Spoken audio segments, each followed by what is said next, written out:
Right now we are up and running with the video on KGOZFM.com. Jacob Marley is my color analyst. Good evening, Bulldog fans. Tom Johnson along with you from the old lady here in Eastside Park, CF Russell Stadium. As the Bulldogs get ready to host probably the toughest team that the Bulldogs will see all season long in the Higginsville Huskers, we look at the keys to the game. We have Jacob Marley standing by. Jake, you've seen this Higginsville team. They haven't changed very much over the last 4 or 5 years. They have another Thurkeld on the team. They're very quick and athletic. We know that from big brother Tyrell being on the Pirates here for the last 2 years playing basketball. What's your memories of Higginsville? What are the challenges for the boys tonight? Well, I think my memories for Higginsville is just, they always have that one key player where they get the ball in their hands and they have the athleticism and really just the talent to do whatever they want with it. So the Bulldogs have to find a way to stop the key player on Higginsville tonight. From a defensive perspective, and I've said this all week long, I don't think we're going to shut out Higginsville. I think we got a chance to be competitive. I'd like to see the Bulldogs have a chance to win this baby in the fourth quarter. What do the Bulldogs need to do defensively against Higginsville to slow down that machine? Well, defensively, I just think you can't let explosive plays happen. If they do score on you, you want to make sure that they have to drive it down the field and work hard to do it so that you can keep up with them. It's week number 4 of the high school football season. Higginsville has just walloped 3 opponents thus far this season. Trenton is 2-1. Trenton's had to work hard the last 2 weeks. They almost came within an eyelash of going 2-0. Came up short 2 weeks ago. Come from behind effort against Lexington. Ended on a 2-point conversion attempt. Ended about a half yard short of the goal line. Last week, kind of the opposite happened. Trenton had a loss, and then it turned into a win in the game's last minute on a great play. Maybe the highlight of the season when it's all said and done. 69-yard touchdown pass to a juggling Travis Leeper. And the Bulldogs held on to beat Holden 20-16. So the Bulldogs with momentum. Higginsville is ranked number 5. The Huskers have not been threatened yet. Ball is on the tee. Here come the Huskers, ready to kick it away to the Bulldogs. It is a short end-over-end kick caught by Neff. And before the kick, I think, what do we have here, Jacob? If my first thought was offsides, there it is. I didn't think it got blown for offsides like that, but I guess they did in that case. Yeah, I saw the edge man here, number 20 for Higginsville, looked like he kind of had to slow down after the ball was kicked, so I think maybe he got off a little bit too quick. This is Noah Price kicking it off for Lexington. They kind of come at you with a swarm where Lexington has 1 guy wide. They have 9 guys pretty close to the kicker. It looks like a funky look, as if they might try an onside kick or something. The Bulldogs have to be aware. Yeah, definitely. The two guys spread way out wide is really strange. I think that's something the Bulldogs special team is going to have to watch. Mason Haynes is one of those speed guys, too long, lean, angular. He's kind of hanging out on his own at the Higginsville 30. Now here comes the kick. Higginsville goes wide, and the ball is going to be kicked to Berkey Bile at the 25. He's out to the 30, cuts to the 35-yard line, stays on his feet, and drags Husker tacklers out to the 38-yard line. It's one play, but it's really good field position for the Bulldogs. Yeah, it's a great start, and I think that's what the Bulldogs need here in this game, is a great start to just send a message to Higginsville that they can play in this game too. The Bulldogs have that sleek look this year. It's about 90% black and white, black jerseys, clean, just the white numerals, but then you get that chrome helmet, the black helmet with the big sparkling gold tee. Bulldogs in those home blacks, moving from left to right on your radio dial. Senior center, Tucker Franklin. Under center from the Dogs, 38. He'll hand the ball off to Carter. He gives it off to Neff, and he has room to the 40, 45, 50, and he barrels his way down to the 46-yard line. That is a gain of 16 yards and a Trenton Bulldog first down, and that was wide open for Neff along this near hash. Yeah, absolutely, and I think that Neff really is going to be kind of the key to this game, as well as the Bulldogs' offense as a whole. Is the defense can stop them as much as they can, but the Bulldogs' offense has got to be consistent. So the Bulldogs get the ball into Higginsville territory on the first offensive play of the ball game. Jonathan Lamp, who was one of the guests last week, along with the injured senior Colton Allen on dog bites. Neff to the sideline. Leapers in, wingback left. Berkey Bile in, wingback right. McCarter will take the football and fakes. Here's the run to the 40. He has room down the near sideline, 35-30. He's to the Higginsville 20 and knocked out of bounds at the 16-yard line. Oh, I'll tell you what, the Bulldogs are fired up. Colton Neff looked right at the Bulldog sideline after that play. I think the whole town of Higginsville bit there on the fake to number 33. Yeah, it looked like in a great read there by Cale McCarter and absolutely taking the ball upfield, and it was a perfect play by the Bulldogs. Great play. A gain of 27 yards for McCarter. So Trenton early has Higginsville back on their heels. Bulldogs have taken some beating against this team. They look like they're sick and tired of it. They want to prove a point here at CFR tonight. Motion man is Lamp. Here's the keeper the handoff, I beg your pardon, to Lamp, to Neff, I beg your pardon. Inside the 15 down to the 13-yard line. Man running the video camera, like Logan Dempsey. He had the camera for a while off the tripod. Now he's going to put it back on the tripod. He's trying to get the angle good for you folks watching at home on CityLink TV, part of KGOZFM.com. If you go to our website, KGOZFM.com, click top of the page. There will be a big rectangle that says Video Archives. And click on the little play button there, you're good to go. Lined up wide to the left is Cree Molinix as McCarter will take the snap. Senior quarterback number 18 hands it off to Neff. Colton breaks a tackle and he burrows his way to the 11-yard line. That was a tough run by Neff. We give Neff a lot of credit. I would say about 4 out of 5 running backs that we'd see on that hit at the 15-yard line, they're going down, and he shed that tackle quite well. Yeah, he shed the first tackle really well, and then while he was, basically down on 2 feet and 1 hand, he almost shed another one, so a great run by Neff. Just kind of veering off to the left side that time by the senior fullback of the Bulldogs. Again, the Bulldogs lining up in that triple option look. Couple of wingbacks, Neff behind McCarter, Molinix left side. There's the snap. And the keeper, McCarter, takes it to his left, back to the right, has a first down inside the 10 to the goal line, and he is in for the touchdown! What a run by Cale McCarter. It looked like he was going to be down at about the 5-yard line, but he takes it in from 10, and the Bulldogs, with an early statement, lead 5th-ranked Higginsville by a score of 6-0. 9:57 to go in quarter number 1. How about that statement, Mr. Marley? Well, it makes me wonder whether Higginsville came into this game kind of expecting to not put in much effort, or whether the Bulldogs are just out here ready to play, but I love it. You know what, I'm thinking here early, too. And I'll say this here after the extra point attempt by Neff, because I've kind of thought this about this team for a while. And it's really a positive thing, too. So we'll get to that. We'll get to the commercial break. Here's the high snap. The kick by Neff is on the way. It is through. 7-0 Bulldogs. My thought was, I think this Trenton team could be potentially much better than anybody realizes here. Don't you agree? Yeah, I think so. I think they could even be better, much better than what they even realize they are. I think that they can build a lot of confidence by playing the way that really they have the potential to play. Well, we learned a good lesson in radio there. We tried to get a good point in there and then fit in a 30-second commercial break. And sometimes you talk too long and you don't get your chance for the 30-second commercial break. Our apologies to our Trenton Sports Boosters. We'll catch up with you guys later in the night.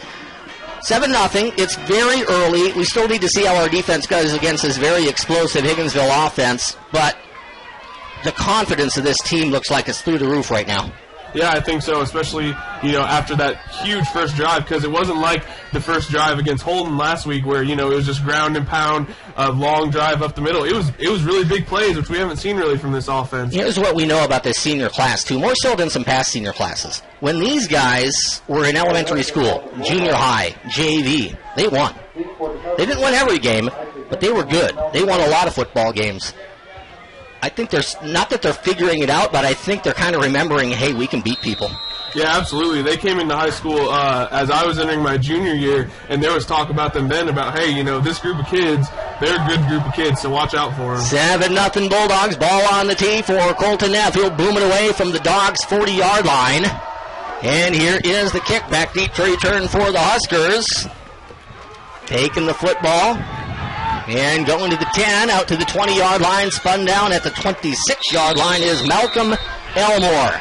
Elmore in the blowout win for Higginsville last year at Higginsville had 3 touchdowns, all on the ground. Got spun down there at the 26-yard line. That was kind of a nice play for Trenton, a nice play for Higginsville. It's decent field position, but Trenton didn't give up the huge kick return. Yeah, I would say a stalemate. He looked like he might have had a chance to get something going there, but thankfully the Bulldog kickoff coverage didn't bend. Trips near sideline here for the Huskers. The quarterback is sophomore Kinzer Madison. Madison will send Hinton in motion, hands Hinton the football, and we get motion before the handoff, and that's usually not good news for the offensive team. We'll give a little 5-yard penalty here to the Huskers.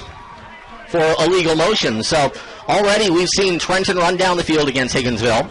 We've seen Higginsville with a couple of 5-yard penalties. Old Uncle Momentum, it's running for the Bulldogs, and it's going against the Huskers, maybe for the first time significantly this season for Higginsville. Yeah, and they've got to work hard to keep it that way to win this game. This team is explosive. It's kind of one of those teams where Trenton could have all the momentum in the world, and Higginsville's one play away from taking it back. Here's pass into the flat. It's caught at the 25-yard line, out to the 30, down the sideline, and knocked down at the 37-yard line goes Malcolm Elmore. Some of the guys for Higginsville will be calling their names tonight. Mentioned Mason Haynes earlier. Tall, lean, athletic. Looks like he can fly, and he's 6'5". So he looks like a guy who is athletic as all get out, but 6'5" long. He looks like he can play some hoop.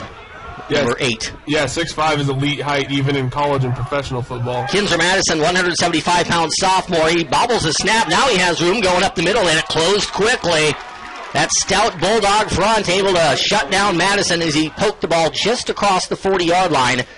Will be generous hosts here and give Higginsville a 2-yard carry by Kinzer Madison. You know, the scary thing about Higginsville, too, is they've been good for at least a good, 6, 7, 8 years, and some of their best players this year, Thurkeld and Madison specifically, are sophomores. Yeah, and, they already come into this with we're going to beat everyone we play, so that's always a good mindset to have for them. Madison takes the snap from the 35. Here's he throws. That ball is looped up the far sideline and caught at the 30-yard line. Stepping out of bounds with the football was Mason Haynes.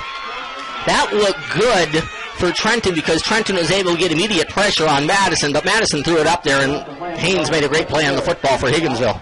Yeah, I would say the one weakness in this Trenton defense that I've seen so far is pass protection when the ball's in the air, so they're going to have to fix that against this Higginsville team. Trenton D-backs pushing up against the wideouts. Madison takes the football and hands it off, coming to the near sideline, cutting back to the middle, and dropped just in front of the 25-yard line is Isley Hinton.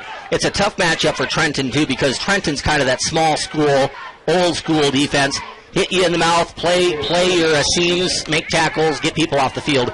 This Higginsville offense, they get you spread out in space, which is tough. Yeah, absolutely. This defense is built to stop the run, and this Higginsville offense is more blitz. Madison throws. There's a catch by Elmore at the 19-yard line on the quick out. Nice open field tackle made by Mason Owen.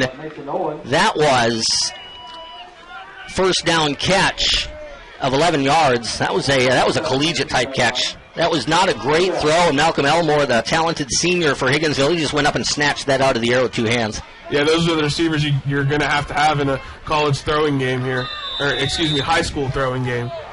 Kinzer Madison working out of that shotgun.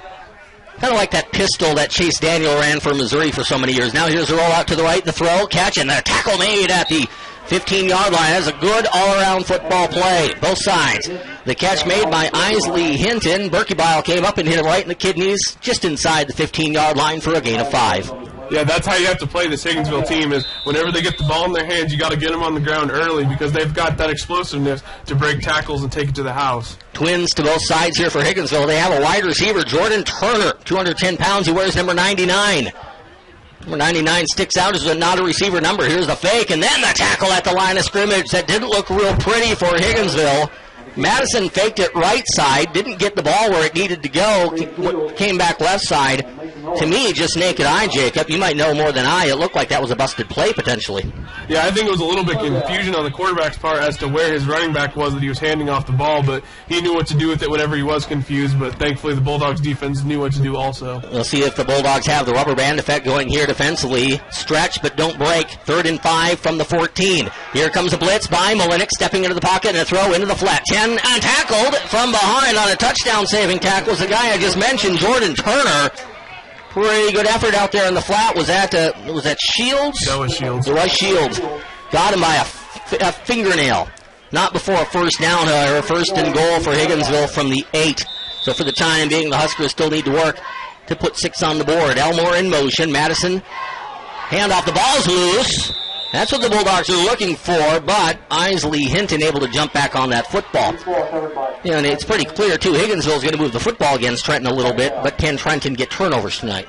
Yeah, no, that was not a clean handoff there, and it was pretty close, but you definitely got to capitalize on any opportunity you get against this team. 6:57 to go in the first quarter. Bulldogs on top at CF Russell Stadium by a score of 7-0. Madison with the snap. He's looking toward the end zone. Throws. Ball tipped. Incomplete. Dangerous pass. He was looking for Turner again out of the flat. Off his left hand and incomplete. I'm not sure if Turner was the intended target. That almost looked like a slant pattern for a guy who wasn't slanting real well. Yeah, I think he was intending it for number 8, but then Turner went and tried to make the one-handed catch and honestly kind of ruined the play there for Higginsville.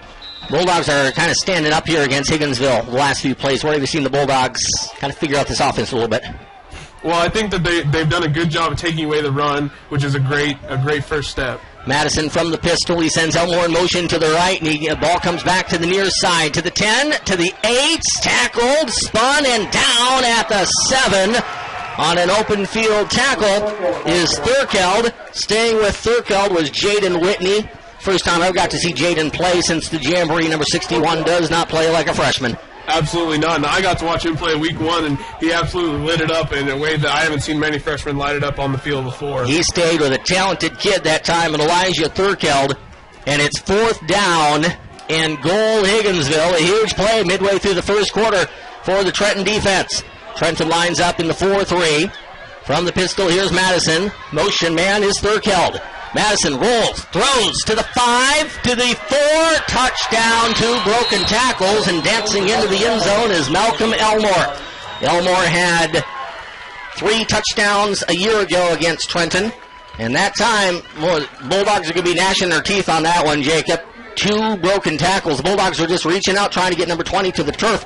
Couldn't get the job done. 6 points go on the board for the Huskers. Yeah, you can't have poor fundamentals against a good team. You've got to make sure that you're tackling correctly and tackling well against this team.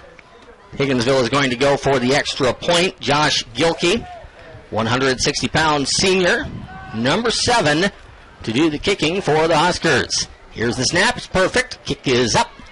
Not a real pretty kick, but it is straight, and it's through. 5:59 to go in a high-scoring first quarter. It's Bulldogs 7 and Huskers 7. Trenton gets the football in 30 seconds on Z101.7 KGLZ. Gallatin, Chillicothe.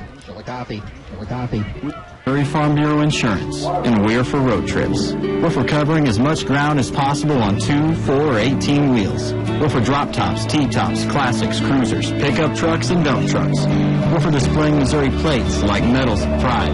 Have you ever hit a deer? Yep, we're for you too. We're for getting stuck behind a tractor on a 2-lane highway. And if you're a Missouri driver, we have an auto policy. We should have got that dude. Your Missouri Farm Bureau insurance agent. And if you're in Granite County, I've got you covered.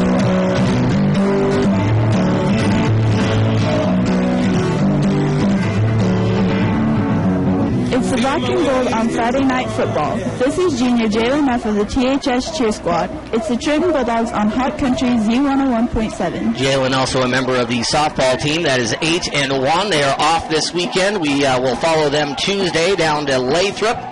Athletic Director Wes Croy informed me this morning that Lathrop game you can listen to right here on Z101.7 Tuesday at 4:30. It's going to be 4:30 and not 5, so 4:25 pregame. A little bit earlier, we'll be making the trip down to Lathrop. Trenton softball will be at Plattsburgh on Monday, and a week from tomorrow. Pretty tough tournament, very tough tournament this year. The North Central Missouri College Nan Carter Classic hosted by Trenton High School. That will be 1 week from tomorrow. Nothing tomorrow for the Lady Bulldogs. Lady Bulldog tennis. Guests on Dog Bites last night. Wish them good luck. They will be at the Marshall tournament tomorrow. Marshall, an awfully good tennis program, so the Lady Bulldogs will be tested, it would seem, down at that tournament. Great tennis program in Marshall. Oh, tremendous. Oh, yeah. You look at the teams that Trenton usually kind of struggles with, like Kirksville and Chillicothe, and then you see how Kirksville and Chillicothe do against Marshall, and they're somewhat competitive, but Marshall beats them every time. Yeah, it's not a great confidence builder when you look at those scores. No, but you got to play somebody, right? True. Only way you can get better. Makes you a better player, that's for Hey, sure. and case in point, Trenton's playing number 5 in the state tonight, playing them nose to nose. 7-7 score, kick to Neff. He has it at the 30, looks for blocks. Moves forward to the 35-yard line. I beg your pardon, that is Schuler, not Neff, as he is out to the 38. I'd like the move there by Logan. He got the football. I think he realized, my blocking's not going to set up here. I might as well put my head down and see what I can get. Yeah, Logan Schuler working hard for that play. And, whenever you play a good team, you've got to work hard for every inch that you can get, and that's what I'm seeing from the Bulldogs so far. Well, the Bulldog offense really made Higginsville look pretty plain defensively on the first series, and it's that option that the Bulldogs have. They ran it to perfection first time around. Absolutely, but I have a gut feeling that Higginsville isn't going to let that happen again, so they got to work a little bit harder. Yeah, Higginsville might be doing some talking on that sideline, getting ready for this series. Under center is number 18, Cale McCarter, double wing. Hand off, Neff bounces it right side, back to the middle, and he is dropped at the 40. And a fired-up middle linebacker. After just a gain of 1, Dalton Edwards, 5'10", 190-pounder for Higginsville. Give Neff 1, and it'll be second down and 9. It's not a bad play by Trenton either. It's just Higginsville beat Trenton on that play, and Neff was able to cut inside the first tackler. Got himself a yard, then he got blindsided by the linebacker. Yeah, this Higginsville team is really fast, so you got to get the up-the-middle game going well. Mullenix out wide to the right. He's the only out wide one here. Cotton, tights, right side, handoff, Neff. Nice block out front. Colton takes it to the 50. Oh, he's hit hard at the 47-yard line. Another good hit coming over there that time by Dalton Edwards. That was a great block on the perimeter. I think that was Berkebile got that block, wasn't it? I didn't see 27 perhaps? Maybe Lamp. I'm trying to see if Berkebile's out there. 25. Somebody got a great block to lead Neff right about the 45-yard line. If you watched it at home, I'm sure it was on video, so you might have caught that more than we did up here. First and 10 Bulldogs from the 47-yard line. Mullenix split out wide to the left. Berkebile, wing, near side for the Bulldogs, showing power to the left side of the offensive line. Handoff goes to Neff. He's going to bounce it outside. Can't break the tackle at the 45-yard line. I thought, too, there was a little bit of a hitch in the giddy up there of Jaden Whitney. I thought Jaden pulled his leg back there before the snap. He might have got away with one. 2-yard gain on the play for Neff, and it'll be second down and 8 for the Bulldogs.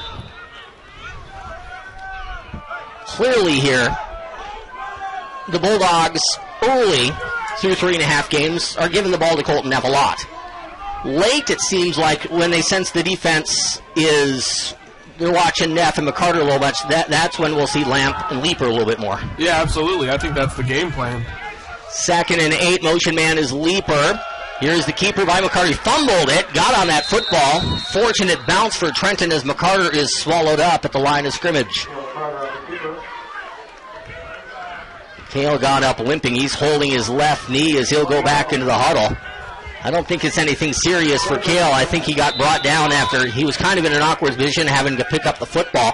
He never did get back to a full upright position. It kind of was leaned and bent over and then knocked to the ground. So it's a chiropractor's dream right there as far as what happened to a Cale. Chiropractor's dream, football player's nightmare. 3rd and 8. McCarter hands the ball off to Lamp. He's going to try to go to the outside, brought down at midfield. He tried to juke out there, and it did not work. The Huskers were all over that little reverse. Chris Schlotzhauer, a 5'10", 140-pounder, came up from his linebacker position to stop Lamp. Trenton's going to punt this football away. Yeah, that's what I was speaking to earlier. This Higginsville defense is fast and athletic. You're not going to trick them, and you're not going to get the outside edge on them very well. So you just got to work hard and drive it right up the middle. Game time temperature is 65 degrees. We're already down to 64 here on a beautiful night for football at CF Russell Stadium. Here's the kick by Colston. Low, end over end. It's going to be grabbed at the 15-yard line. Tackle broken by Elmore. He is out to the 30, up the near sideline to the 40. And Franklin, almost got him down. Now he'll bring him down at the 45-yard line. Pretty good effort by Tucker Franklin. All of a sudden on that first tackle that missed. Well, I tell you what, we've seen this for the last 3-4 years from him. Malcolm Elmore is dangerous out in the open field. Yeah, it was scary. Anytime there's a broken tackle in open space against Higginsville, it's always a scary play. So Higginsville on just about a 25-yard punt return, gets great field position. A lot of guys have just let that ball go, too. That was dangerous for Elmore to go after it hit the turf, but he got it, broke a tackle. That got him an extra 20. Higginsville wearing the traveling whites with the gold helmets, blue numerals, and gold trim. Sharp-looking uniform. Very UCLA Bruin-esque, if you will, with that blue and gold. Handoff, Elmore gets a block through the middle. He's into Trenton territory to the 48. With all the speed of Higginsville, you forget that on a play like that where you give it to Elmore and he puts his foot in the ground and he goes straight through the tackles. That was just a lot of man up, just blocking downhill by Higginsville. Yeah, but that's the game that Trenton wants to make Higginsville play. No explosive plays, make them work for the yards. Kinzer Madison will take the snap. Double wing set familiar to Trenton, and Madison fakes and runs it through the middle. He's across the 40 and down to the 36-yard line. He picks up 12 yards and a quick Lafayette County High School first down. 2 minutes and 6 seconds to go in quarter number one. The score from C.F. Russell Stadium, Trenton Bulldogs 7 and the Lafayette County Huskers 7. I'll bounce back and forth between Lafayette County and Higginsville. Higginsville's easier to say, but Lafayette County is the official name of the school down to the south, just north of I-70.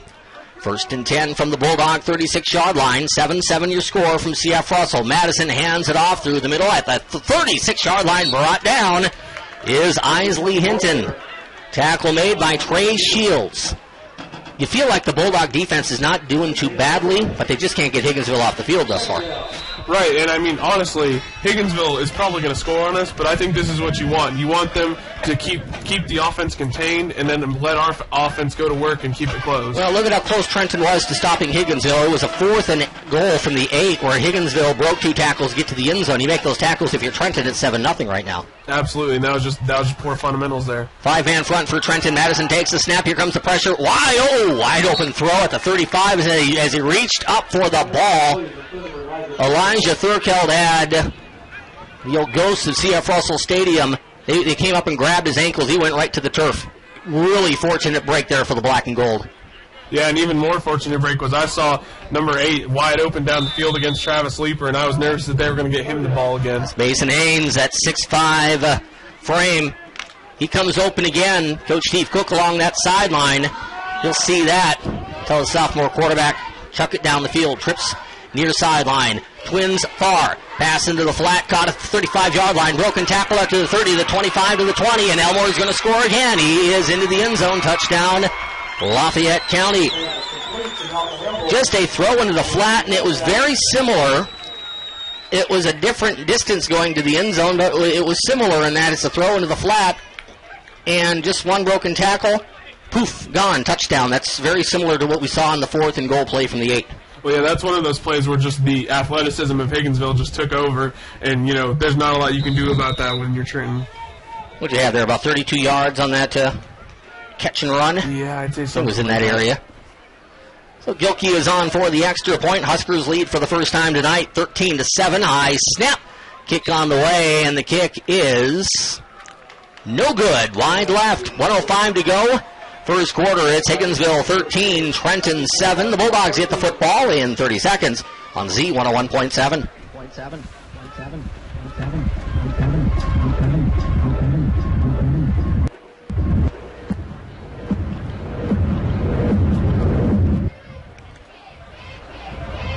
With the fall sports and activity season, the Trenton R9 School District encourages your attendance and support at all athletic competitions and extracurricular events. It's great to be a Bulldog and to support our student athletes plus their coaches and sponsors. Trenton R9's board, administration, faculty, and staff are pleased to encourage excellence among all students and athletes. Do your best in academics, athletics, and activities. Thank you, parents and patrons, for your continuing support of the Trenton R9 School District. This is senior Corinna Gerardin of the Trenton Bulldog Football Cheer Squad. It's Friday night football excitement on Hot Country Z101.7. You can also follow us on Twitter. The sign-in name there is at Hot Country Z1017. It's at Hot Country Z1017. Almost said hashtag. Hashtag will be Mo Prep, so if you want to search for hashtag Mo Preps, if you are a tweeter, you can get updates on the game here from C.F. Russell Stadium. 1:05 to go, quarter number one. It's the Higginsville Huskers 13 and the Trenton Bulldogs 7. Higginsville hasn't been tempting fate here by kicking the ball in the direction of Lamp and or Berkebile on the kicks. This one to Leeper at the 22. Travis is out to the 30, gets a block, puts his head down, and he bangs his way out to the 37-yard line. I'm not sure if it's the fact that Higginsville can't kick it to Trenton's deep guys or if they're not choosing to. But you know as well as I do, if they're going to kick it to Leeper about the 20-yard lines, I'll take my chances with Travis. Yeah, but Travis is one of those guys that, you know, you're willing to roll the dice on if you're Trenton, but Higginsville, that's a little bit of a scary option. The only thing is, if Leeper is kind of your up man, it's tough to set up the blocking from that second level. Yeah, definitely, especially with a low kick like that. You get good field position, though, so it's kind of a trade-off. 1st and 10 Bulldogs from the 37-yard line. We haven't seen Trenton go to the air yet. Schuler is in the backfield. Lamp's going to go to the left side. He gets the pitch on that left side, gets a sheer block over there, spins, and he is down behind the line of scrimmage at the 36-yard line. What do you see that Higginsville's figured out, at least for a little bit of a time here against the Trenton option? Well, I think Higginsville's starting to figure out what they can do with this Trenton offense, and that's that they can set the edge really well with their speed and athleticism, and then all they have to do is take away the inside, and it looks like they're making progress with that. Half minute to go in the first quarter. Trenton now facing a 2nd and 12 from just outside the Bulldog 35-yard line. Trenton left to right on your radio dial here in the first quarter. Higginsville with that 6-point lead moving from right to left. Huskers have ripped momentum away from the home team over the last couple of snaps. Here's a keeper by McCarter. He's through the middle of the 40-yard line, spins his way to the 44. He actually got spun as he was tackled. I was worried that he might have hurt a leg there. He banged up his knee earlier, and he's limping around pretty good, but he's okay as he picks up 10 on that carry. And it'll be 3rd down and 2. That's the end of the first quarter from CFR with the score. Higginsville's Huskers 13, Trenton's Bulldogs 7. We're back in 1 minute on Hot Country Z 101.7. It's my new yoga studio. It was the perfect dream. We don't have the same dreams, he needs to keep his eyes on the receiver. American Family Insurance. Our agents can help make sure you have. He doesn't stop looking at the quarterback. He's going to get scored on. Business or life. Your dream is out there. Go get it. We'll protect it. Products underwritten by American Family Insurance. Life Mutual Standard of Ohio and Wisconsin Company. 6000 American Parkway, Madison, Wisconsin 53783. Call Agent Carol McClellan at 359-3973 or visit 1517 East 9th Street in Trenton. It's summer and the Royals are again contending for a playoff spot. Time to enjoy one of life's simple pleasures, baseball on KTTN, AM and FM. ServLink Home Care is proud to help sponsor Royals broadcasts for the enjoyment of our many clients and families in North Missouri. With home health, in-home services, hospice, and lifeline, ServLink covers all the bases. When the Royals say bring it home, we understand. Call our team in Trenton at 359-4218 or Brookfield at 258-7871 today and enjoy the simple pleasures of play.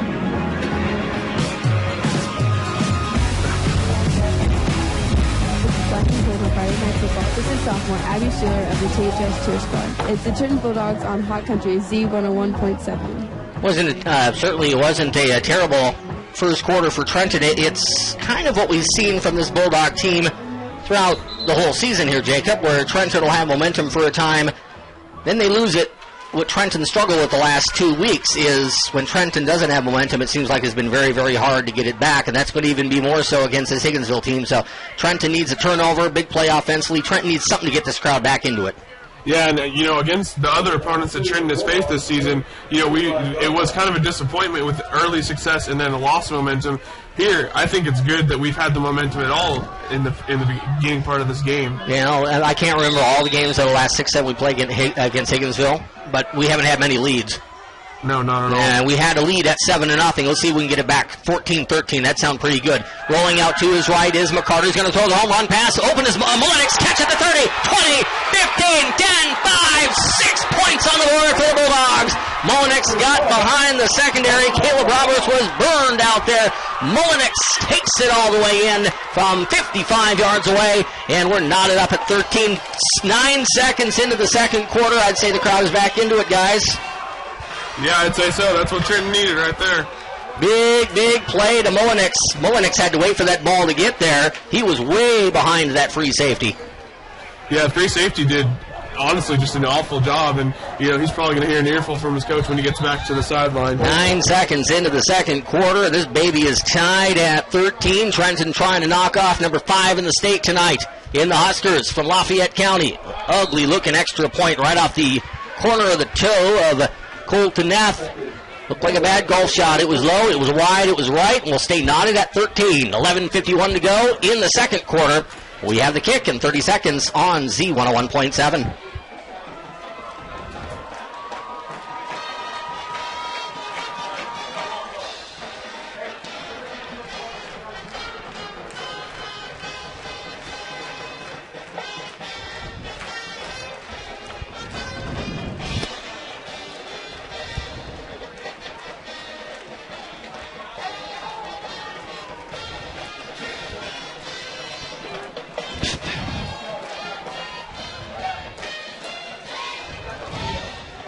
in Trenton.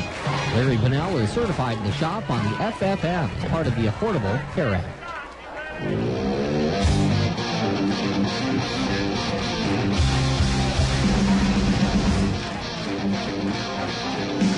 This is sophomore Thelma Guerrero of the Trenton Bulldogs football cheer squad. It's Friday night football excitement on Hot Country Z101.7. Jacob, when we were introducing this ball game, and I've told people this all week, win or lose, I would love to see the Bulldogs with a chance in the fourth quarter. Bulldogs are playing a tooth and nail here against Higginsville, and that big play on the passing game, that's going to keep Higginsville honest on that back side, and that could make Trenton's running attack that much more potent come the second half. Yeah, I think so. I think really what's been working for Trenton and what they need to focus on is that read option with Neff and McCarter right up the middle. Fans into it here at CF Russell Stadium on Friday night, September the 11th. There is the kick. It's going to be taken by Hinton. Cuts it to the middle, 35. Spins out to the 40. Breaks the tackle, and he's into Trenton territory and down at the 41-yard line. Touchdown saving tackle made by Colton Colston. We're not surprised by this because we've seen this from Higginsville, but Higginsville has a type of athletes that you think have made a good tackle, and they'll break that tackle. So you better grab onto their legs, their ankles, their knees, and not let go. Yeah, give a lot of credit there to Colton Colston because, I mean, he came right up on him and wasn't, had complete confidence even with the stiff arm in his face and was able to bring the kick returner down. Kinzer Madison from that shotgun. 5 wide here for Higginsville. Madison, the only young man in the backfield. He takes a snap, looks to his left. He'll scramble out of the pocket. Now under pressure, being chased by Neff. Can Neff get to him? Madison rolling. Now throws near sideline. Incomplete. There are guys running all over the place for both Trenton and Higginsville. Mason Haynes was the closest to that ball. And Colton Neff is going to be seeing a potential sack in his sleep tonight. He was awfully close to getting the sophomore down to the ground for about a 15-yard loss. Yeah, and I see a lot of talent here in the Higginsville running backs and wide receivers, but I'm seeing their offensive line is nothing really to write home about, so I want to see the Bulldogs take advantage of it. We have a talented front. There's no question about that. Madison will hand it off to Elmore. The dangerous Elmore is out to the 40. He spins, and he's brought down on a brilliant open field tackle. A great job out there in the open field by Spencer Harris. That was a collegiate quality spin move that would make a lot of guys miss. It didn't make number 17 for the Bulldogs miss. No, Spencer Harris is an athlete in his own right, and we could tell whenever he first got to high school that he was going to be a good player, and here he is showing us. 3rd down and 8, 39-yard line. Probably 4-down territory here for Higginsville. Madison takes a snap. Here comes Mullenix on the blitz. He's right behind him, misses the ball. The ball is thrown into the end zone, incomplete, well out in front of Elmore. So I'm watching Cree Mullenix trying to get that angle coming off the edge. He's coming close, but I think he forced that throw a little bit early. That's why the throw was long by 10 yards. Yeah, my goodness, Cree Mullenix is good at getting that edge pass rush. He's fun to watch. He's that guy that you watch, and he doesn't have NFL talent yet, but if you watch like the Chiefs and you see, like Jared Allen was this way back in the day, he'd come there off the edge, and you don't know how he's able to get that edge all the time, but he just gets that angle. He can go around these big offensive linemen. Yeah, he gets that sidestep running going and is able to hook underneath the offensive lineman arm. He's a beast from that right side. As Mullenix, here he comes again. Throw over the middle. The ball incomplete. Off the fingertips of Isley Hinton. That was 4th down and 8, but we have a penalty on the play. I didn't see Mullenix offside. That was my first thought when I saw where the penalty flag was thrown. It was from the far sideline. I thought everything was clean there for Trenton from an offsides perspective. The referees are discussing this with Trenton. The Trenton sideline is confident this is against the Huskers. It'll be a legal motion against Higginsville. Penalty declined. Jacob, we got the football back. This is going very well here for a quarter and a half from CF Russell Stadium. Yeah, I think so. I think the Trenton boys have got their head in the right spot of knowing that they can play with this team when they want to, and right now they're wanting to. If Trenton can play and or, best case scenario, win this game, it is huge for the next 5 weeks. Trenton would have, in this district, a tough game in Week 10. There's no question about that. Trenton can go into that game, no matter who we play, if we win this game, and say, bring it on. Oh, yeah, huge game. Immediately they can go to that attitude. Huge game for the whole season. Huge game for the next 5 years, as far as I'm concerned, honestly. 1st and 10, Bulldogs from the 38-yard line. Bulldogs in the black, moving from right to left on the dial. Here is the handoff to Neff. He'll work the middle and not get much. And they're going to be a 15-yarder, I think, against Higginsville.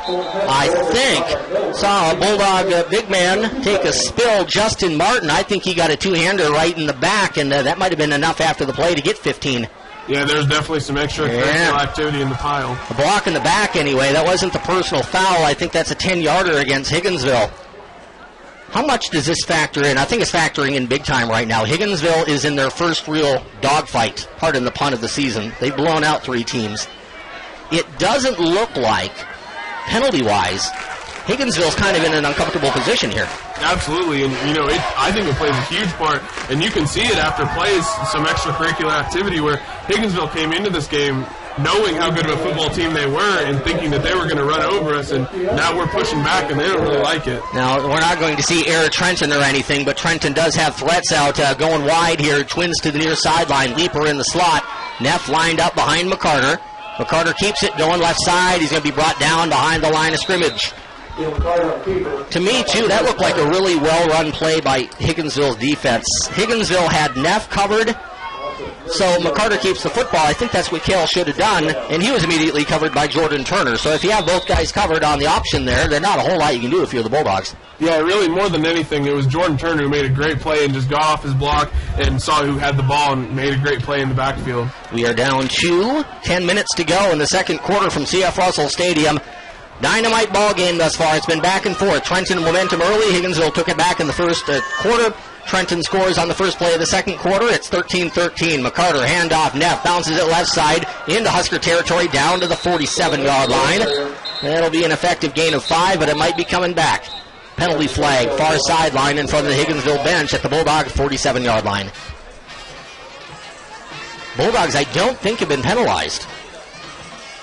If you go back to your memory bank, do you remember a penalty against us? I don't think so, and they just waved that one off. Okay, I like it. So no penalty against Trenton. That'll be a gain of 5 for Neff. And these are the plays that Trenton isn't necessarily really good at picking up. 3rd and anything over 5. But I think Trenton's capable of picking it up. Here's a timeout by head coach Brandon Boswell. I think he's thinking exactly what I am. We'll keep it here, and we'll talk about this a little bit here, Jacob. We know that if you're Trenton with the run-heavy offense Coach Croy has had, Coach Boswell has had, you don't want to be 3rd and 7. Yeah, absolutely, and it's really tricky here because I think normally what Coach Boswell would think on 3rd and 7 is let's run that outside sweep, see if we can get the edge, but that is just not at all work tonight, so I don't think they're going to go to that. We haven't seen much from Lamp. It looks like Jonathan has been kind of keyed up here by Higginsville. We certainly saw on that first drive really, really good stuff from McCarter and Neff, but it looks like Higginsville's kind of wise to them yet. Other than kick returns, haven't seen Leaper with football much on offense. This might be going to number 11. Just a hunch. Yeah, I think it could be going to number 11 or after the big catch by Mullinex. I could see, the quick little slant pattern that we've seen McCarter to Mullinex before. I could see that happening here, too. You can't have a better football weather night than this, can you? No, I don't think so at all. Nice breeze. It was hot and miserable and humid last week in Holden. We were frying in a press box that we were told had air conditioning, and I'm still waiting to see where that air conditioning was. They had a box way over the other side, not where we were. It wasn't doing much for us, but it is beautiful tonight. It is 63 degrees. It feels like October here on September the 11th. 3rd and 7 Bulldogs. Very makeable, but it'll challenge the Bulldogs. It might be the sort of thing, if the Bulldogs can get within 4th and under 2, they might go for it here from the 43-yard line or so. Cotton's going to shift off to the left side here, veer out from the tight end position. The junior will go out wide to the left for the Bulldogs. Going in motion is Leaper. I got a hunch 11 might get it. Here comes the option. Leaper is out there, and the pitch is going to go to Travis. He makes a man miss, and then is dropped at the 42-yard line. It looked like there was more room out there. It looked like the sort of option play that just was a little bit ragged for Trenton, but it still picks up 5. Yeah, I really liked it, and what I really liked was McCarter. McCarter played that option beautifully because the defender came down on McCarter, and you could tell McCarter knew that the defender was waiting for the pitch, so he gave him the fake pitch, caused the defender to stutter step, and then got the ball out. And just as I thought might happen, Trenton gets it close enough to go for it. 4th down and 2 from the 42-yard line. Trenton needs the 40 on the chalk to get the first down. Going in motion is Leeper, and there's the handoff to Neff, and he was buried. He might have fumbled the football, but it really doesn't matter whether it's a fumble or not. That's either a turnover or a turnover on downs. Higginsville gets the stop. It's a loss of 1 for Neff, and the Huskers will get the football. First down and 10 with 8:56 to go in quarter number 2. This is a very entertaining ball game. It feels like the sort of ball game that's going to be a roller coaster throughout. And the longer that Trenton can stay in it, the more, we've said this numerous times. If you're an underdog, the longer you're in it, the more your confidence just booms. Yeah, absolutely, and it goes inverse for the other team. The longer the other team's in it, the less your confidence. More nerves. Oh, there's a big-time hit. Mason Owen, after a gain of 2, stood up Isley Hinton, took 5'10" and 190, stood him up solid, strong, and knocked him back 2 yards. Gain of 2 for Hinton. 2nd down and 8 coming up for Higginsville. Well, even the hitting is really good tonight.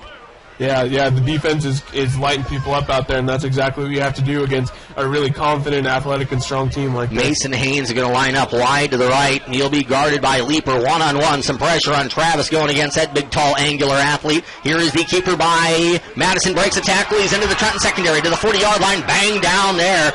Owen got a good hit, but it was Lamp tackling Madison around the ankles that got the talented sophomore quarterback down to the turf.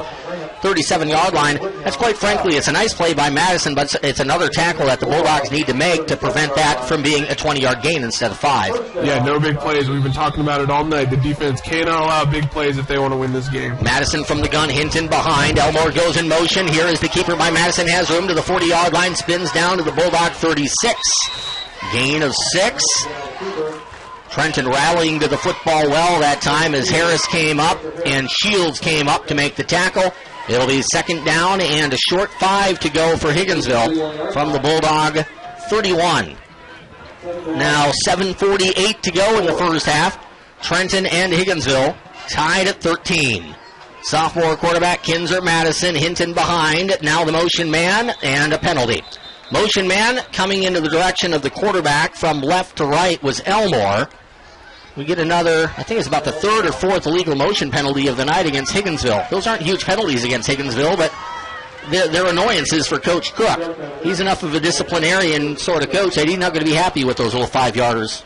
No, and for the Trenton defense, a little 5 yards here and a little 5 yards there, that's exactly what you need this Higginsville team to do to themselves. That's maybe the difference between giving up a touchdown or getting a 4 and out. You never know. 5 yards could be that. Trenton again having to widening out that defense against the trips.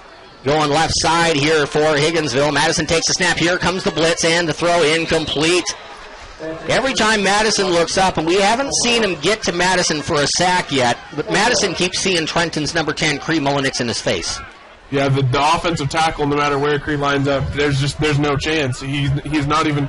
He's having an awful time. And to be quite honest, Mullenix is beating him on the angle. He's not even touching Cree. Yeah, he's either beating him on the angle or he just can't get his hands on him before Cree gets around that edge. It's a swim move inside. I'm gonna watch Mullenix a little bit more, and maybe you can do that as well. Kind of see what number 10 out there is doing. Right now, he's left defensive end. He was dominating at right defensive end earlier for the Bulldogs. He'll move over to the right side here. As Madison sends trips to the left, takes a snap. Here comes Mullenix again. It's a screen pass. Elmore makes the catch. He's spun down at the 37-yard line. Great looking play there for the Bulldog defense. Austin Berkebile came up. It's always a scary looking play when it looks like that the Bulldogs have been burned on a screen. And the way that Mullenix came in there with fury, it looked like the Bulldogs had been burned. They did a great job of rallying to the football. Well, yeah, for Higginsville, whenever you've got a guy that's just dominating the pass rush, that's what you do. You throw screens at him, and you make him not come as hard next time. But thankfully, Mullenix has some great defenders to back him up there. Yeah, Harris able to pinch in from the side there along with Berkebile to make that stop. It's a 4th down and 9. Potential stop here for the Trenton defense. Trips to the near side for Madison. He takes the snap. Here comes Mullenix. He's pulled down. Is there a flag? The throw down the middle. Knocked away by Harris. Great play by Harris at the 15-yard line. Unless he kind of lost the angle there. It looked like Cree Mullenix was grabbed by the shoulder pad and yanked to the turf. I thought that was a hold. It doesn't matter because Harris knocked it down, and it's 1st down and 10 for the Trenton Bulldogs. Yeah, I wasn't watching Molnex on that play, but a great play there by Spencer Harris to step in front of the receiver who had body position and knock the ball out. I was watching Creed. He came around that corner, and for whatever reason, offensive lineman got his hand on him, and he got ripped down to the turf. Well, that's never usually a good play. I couldn't tell if it was clean or not. I didn't think it was to the naked eye, but you never know. Timeout, Higginsville. 13-13 your score. Great ball game going from CF Russell Stadium. Midway through the second quarter, we're back in 30 seconds on Hot Country Z101.7, your home of the Trenton Bulldogs. Family Vision Care. That's the emphasis at Dr. John Holcomb's optometry office in Trenton. Dr. John Holcomb's been proud to support the Trenton Bulldogs and North Central Missouri College Pirates for 70 years. Continuing with the proud tradition of providing family vision care at Trenton. The office is at honestly, he's dominant enough when I'm seeing a night even playing Saturdays. I don't know if MIAA, that would be, Family Vision Care for 70 years at Trenton, Missouri. He's got a great first step. It was a water one? He's got a great first step, and that's what you need. This is junior Mason Horman of the Trenton Bulldog Football Cheer Squad. It's Friday night football excitement on Hot Country, Z101.7. Not all the games have been all that exciting for Trenton and Higginsville. Unfortunately, I keep bringing up those memories for guys who were on the Bulldog football team and had to deal with Higginsville there, and particularly, we had some moments against Higginsville here. Those road trips down there are none too fun the last 3 years. No, not at all. It was basically just a road trip where you got down to Higginsville, got your tail kicked in, then got to go home. We've not done well down in the land of the Huskers. We don't have to play there, at least for the next 2 years, because Higginsville will not be on the schedule next year. We go to Lathrop next year. I'm trying to make sure I remember this correctly. I think we go to Lathrop week 1 next year. Then we have Lexington and Putnam County here. Putnam County will be the GRC opener, a historic game for the Trenton Bulldogs. Week 3 next year, which I think that's alumni weekend. Here is the keeper by McCarter, and he's buried at the 35-yard line. A loss of 1. McCarter faked it up the middle to Neff, tried to run it around right end, and that didn't work for the senior. It'll be 2nd down and 11. It's important here, too, even though Higginsville looks like they've kind of figured out the Trenton running attack, you kind of go to some other things, but you don't want to completely give up on the running attack either. Oh, no, not at all, especially, for this high school football team. This is exactly what their strength is, the running game, especially with the depth that they have. So I don't think you give up on it at all. If they figure it out, you try different ways to make it work. You're playing number 5 in the state. Every once in a while, they're going to beat you on a play. And at that point, that's the point where, we're describing the play up here, and I say, well, it's a loss of 1, or I guess it's no gain, as it turns out. Kind of depressing, but it's only one play in a long football game, and that's the whole challenge of a football team. Of even if something doesn't work, don't make it ruin the next play. Yeah, and in all honesty, it's expected. I'm sure that Boswell knew that, this is the number 5 team in the state. They're going to make good plays on both sides of the football. You have to be ready for the next play after that. We're 2-1. And I said this earlier after we just ran the ball down the field and we had that discussion where I said, I'm not sure if these guys realize how good they can be. I think they're starting to figure that out. Or if I'm Coach Boswell, I'm telling the guys right now, guys, we're playing number 5 in the state who's won by an average of like 50-10 over 3 weeks. It's 13-13. We're good.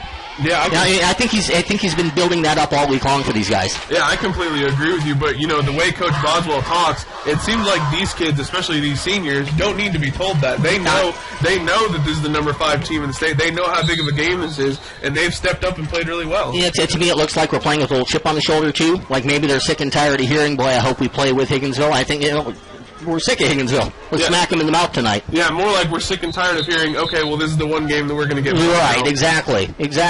And in the media, I generally don't go as far as you just said with making predictions or anything like that, but it is what it is, and I'm sure they hear some of the comments around town too, saying, "Well, Higginsville's been an ugly game for the last 6-7 years. We'll see what happens."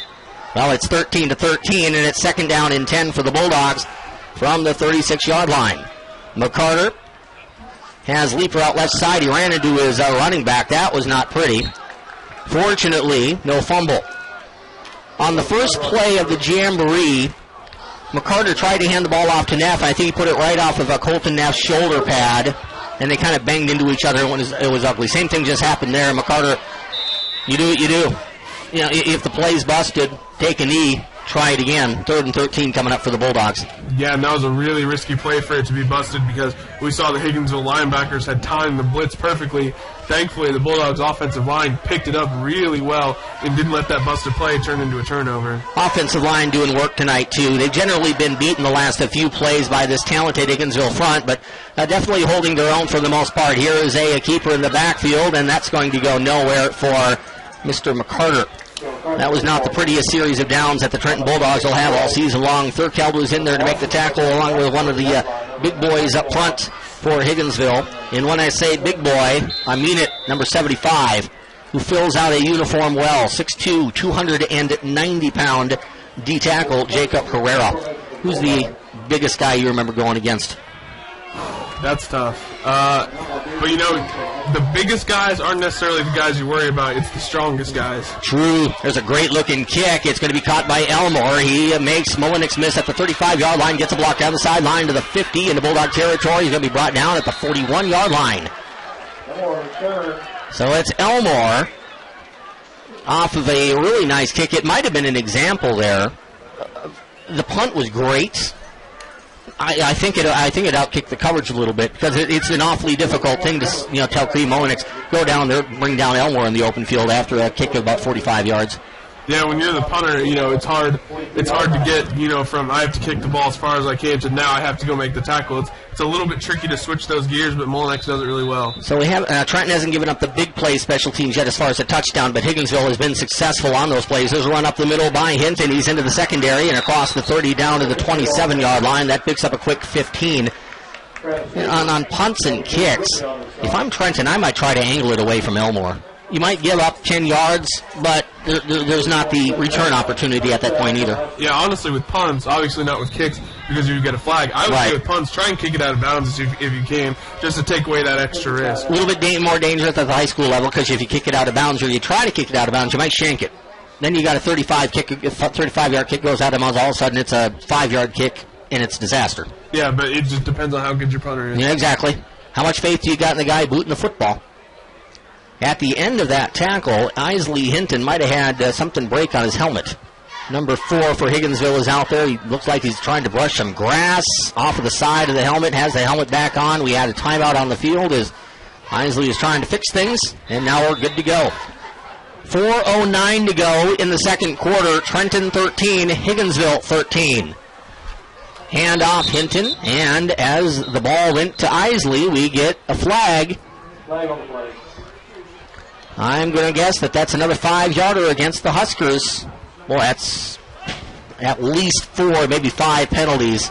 I have 4 5-yard procedure penalties against Higginsville. So 5 penalties for 30 yards for Higginsville. I don't have Trenton being penalized yet. Coach Cook not happy with that stat. Yeah, and Coach Boswell, I'm sure, is happy as can be about the penalty fraction release. All the help you can get. First and 15 from the 32-yard line. It'll be Madison taking the snap, sending Elmore in motion. He gives Elmore the football. He cuts back to the right, stays on his feet. What a cut there at the 35 to the 30 to the 20, and he's down to the 15-yard line. Touchdown saving tackle made by Whitney. That was so smooth. It looked like Trenton had him pretty well covered, and I'm not sure how to describe the move, but he put his foot into the ground at the 30. He just made a couple of guys miss.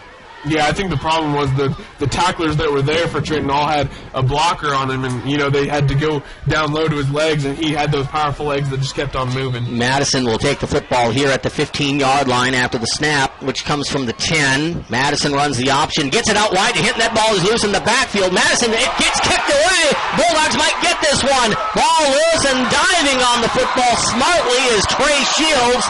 I love the move there by Trey. I thought somebody for Trenton might try to scoop and score, which could have been a possibility, but how often do you see you try to scoop and score, then you kick the football away and Higginsville gets it back. Trey's thinking, we got to stop here against Higginsville if I just drop on the football. I really like the decision there by the Bulldog senior. Yeah, huge play, and I think really what made the decision was the fact that he saw the quarterback try to dive on it, and it kicked the ball out even further, so at that point you say, hey, let's just be safe and let's dive on it. Yeah, you dive on it and you get good field position. It is a loss of 30 yards and a turnover. So the Bulldogs get the first turnover of the game on the Higginsville fumble in the second quarter. 13-13, Bulldogs catch a huge break. Now let's see if the Bulldogs can turn it into points. Hand off Neff bouncing right side. The Bulldogs are having zero success with those runs up the middle, whether it be Neff or McCarter in the second quarter play. That was Schuler that tried his luck there, as Logan ends up getting -2. Second down and 12 coming up for the Bulldogs with 3 minutes and 8 seconds remaining on a clear and cool night at CF Russell Stadium. Schuler lined up in the backfield here. He's kind of taken Neff's position. Leeper is a wing to the left, and Berkey Bile wing to the right. Mullenix wide rights. Motion man is Leeper, showing blitz right side Higginsville. And here's the handoff to Berkey Bile. Breaks a tackle, stays on his feet out to the 44-yard line. A different look for the running attack for Trenton. The first time we've seen Berkey Bile kind of come from that wing and run it through the middle on a nice cutback. Yeah, I think so. I think you got to try and switch it up here after, you know, your bread and butter plays aren't really working for you.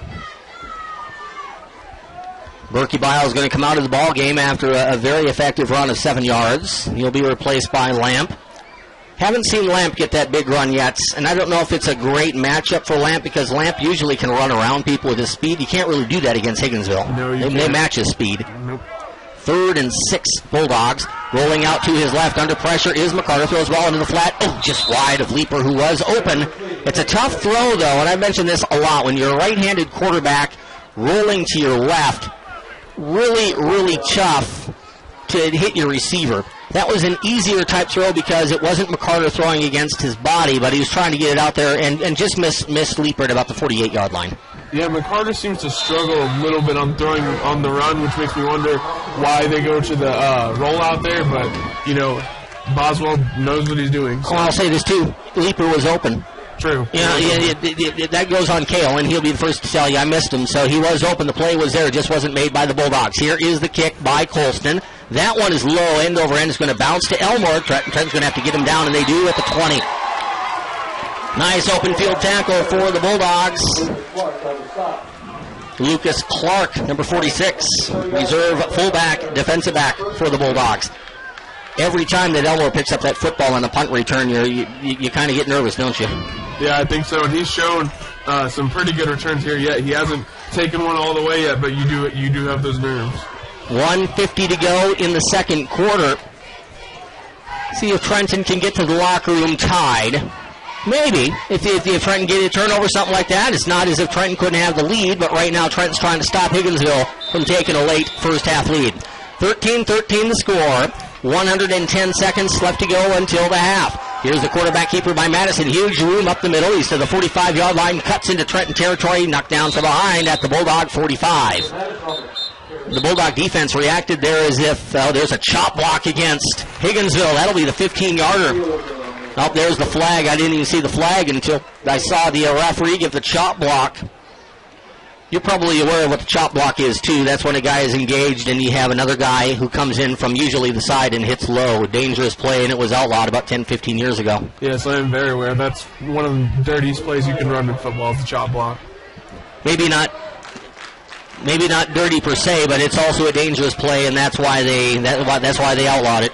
Well, yeah, I didn't mean to insinuate that Higginsville was doing it on purpose. I just mean the matter of it is very dangerous. Yeah, it happens in the heat of battle, but we've seen a bunch of those called against Trenton over the last couple of years. I tell you see that chop block coming down from the umpire. I start thinking about some of the chop blocks I've seen the Bulldogs commit, which are not good memories. That one goes against Higginsville. That'll be a 15-yarder. Higginsville continues to hurt Higginsville. 1:37 to go in the second quarter. Tied at 13. Here's the handoff coming to the near side to Elmore. Can he break the tackle of Harris? He can. He gets down the sideline, knocked out of bounds at the 25. Harris got knocked down there on the stiff arm. Leeper got Elmore out of bounds. Flag on the play. Did you see anything there? I didn't see the actual what it was called, but I did see the flag was thrown, and it was in the middle of the run, so I think it might have been holding. It's right in the middle of the field. That's a bad spot for a flag to be if you're Higginsville. Yeah, after another big backup flag, that's awful. If you're the Bulldogs here, do you use your timeouts? Potentially get the football back here?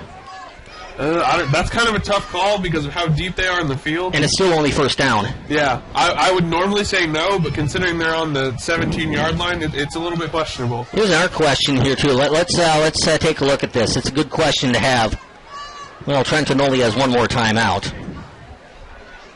So that probably takes that out of the equation. Yeah. I guess the other question is, too, do you decline that penalty? It would have been 2nd down and 20. Instead, it'll be, first down and just about 25, 30 yards. What do they have up there on the scoreboard? 1st and 23. We'll call it 1st and Spickard for Higginsville. Long way to go here for the Huskers, who are going in the wrong direction. Here's Madison in the pocket. Throws down the seam. Caught by Elmore. Tackled by Whitney. It's a big play. It doesn't get a first down, but it's a gain of about 18 yards. And if Whitney doesn't make that tackle, I think Elmore's going for 6. Yeah, I'll tell you what, this kid Whitney is absolutely impressing me. He's a great player, really great at the open field tackle, and I think that's exactly what you want from your safety. Trenton's going to have to call timeout here. The Bulldogs were scrambling to get guys in and out defensively. No timeout. Now they're good to go, but that was scary for Trenton for a bit. Here comes the blitz. Stepping into the pocket is Madison. He's going to roll to his left. Throws down the seam. Ball caught at the 35-yard line and brought down at the 30 is Elijah Thurkeld. He got behind Harris. Spencer realized he wasn't going to be able to knock down that football. Thurkeld grabbed the football, and then Harris got him to the turf. Clock stops for a first down. 41 and a half seconds left to go in the first half. Bulldogs are being threatened close to the red zone here by unbeaten Lafayette County. 1st and 10 from the Trenton 29-yard line off of 2 big pass plays. Madison gets a help on a block there against Molinix. Throws it through the middle. Ball knocked down by Harris.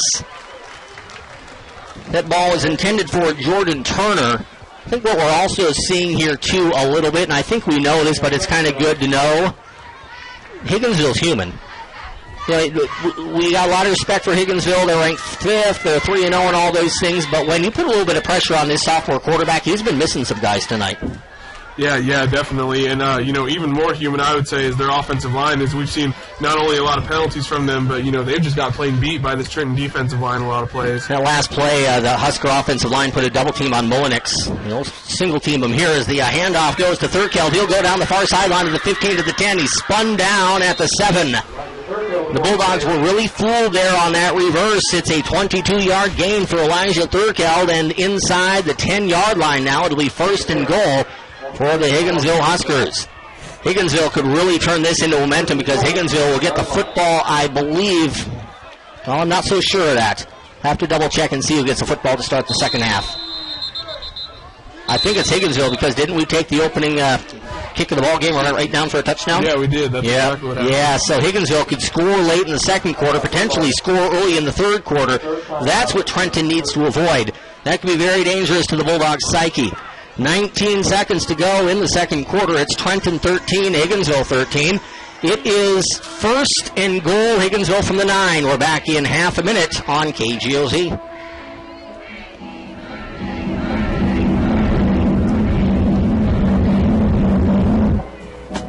The patient is always number one. At Cox Family Dentistry, we strive to work together with you to gain optimum oral health. With our cutting-edge equipment, we can educate you to make the best decision for yourself and your health. We always want you to have a relaxing and friendly experience in our office. To schedule a time for us to customize your family's dental plan, give us a call at 359-6889 to schedule your appointment with me, Dr. Andy Cox.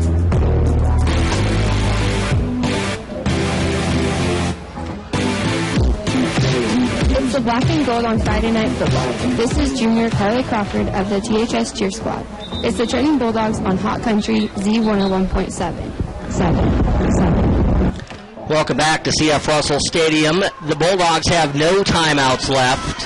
The Huskers have all 3 timeouts. That is going to work very well for the visitors. 1st and goal from the 9. 19.4 seconds to go. Madison with the snap, rolls right, throws, catch made at the 5, dancing for the pylon and into the end zone, I believe, for the touchdown. Yes, is Malcolm Elmore. So Elmore goes in with 13 seconds left to go in the second quarter, and it's now Higginsville taking the lead over Trenton 19-13, and as we just talked about going into the break, Jacob, that's going to put a lot of pressure on the Bulldog defense to get a stop once that third quarter starts. Yeah, I think so, but I think the Bulldogs defense can live up to the pressure because they've been having better success all night, at least in the offense. Higginsville made a play, just got Elmore out in that flat. He is a talented senior. Going for two. Here's the handoff, bouncing it out to the right, and then snapped down at the 1-yard line to the turf for the no good on the PAT was the big fullback Isley Hinton. So it's a 9-yard touchdown pass out in the flats. The third touchdown catch of the night for Malcolm Elmore. The run doesn't work. And we saw this against Lexington. Final score against Lexington was 20-19, Jacob, which both teams scored 3 touchdowns. It was extra points and 2-point conversions that really that spelled a kind of doom for Trenton in that ball game. And it could be similar tonight, where that could be a really big 2-point conversion stop for the Bulldogs.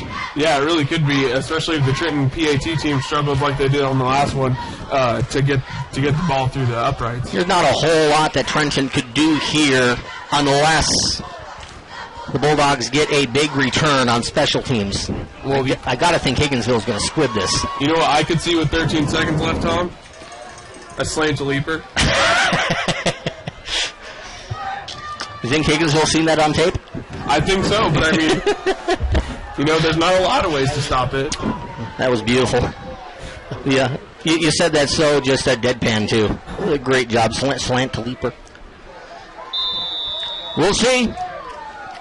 Here comes the kick by the Huskers. There is the squib.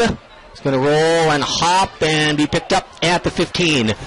Coming the other way to the 25-yard line, the Bulldogs, and there's going to be a big hog pile there, led by Dalton Edwards of Higginsville. And it'll be first down and 10 Trenton with 6.5 seconds left to go.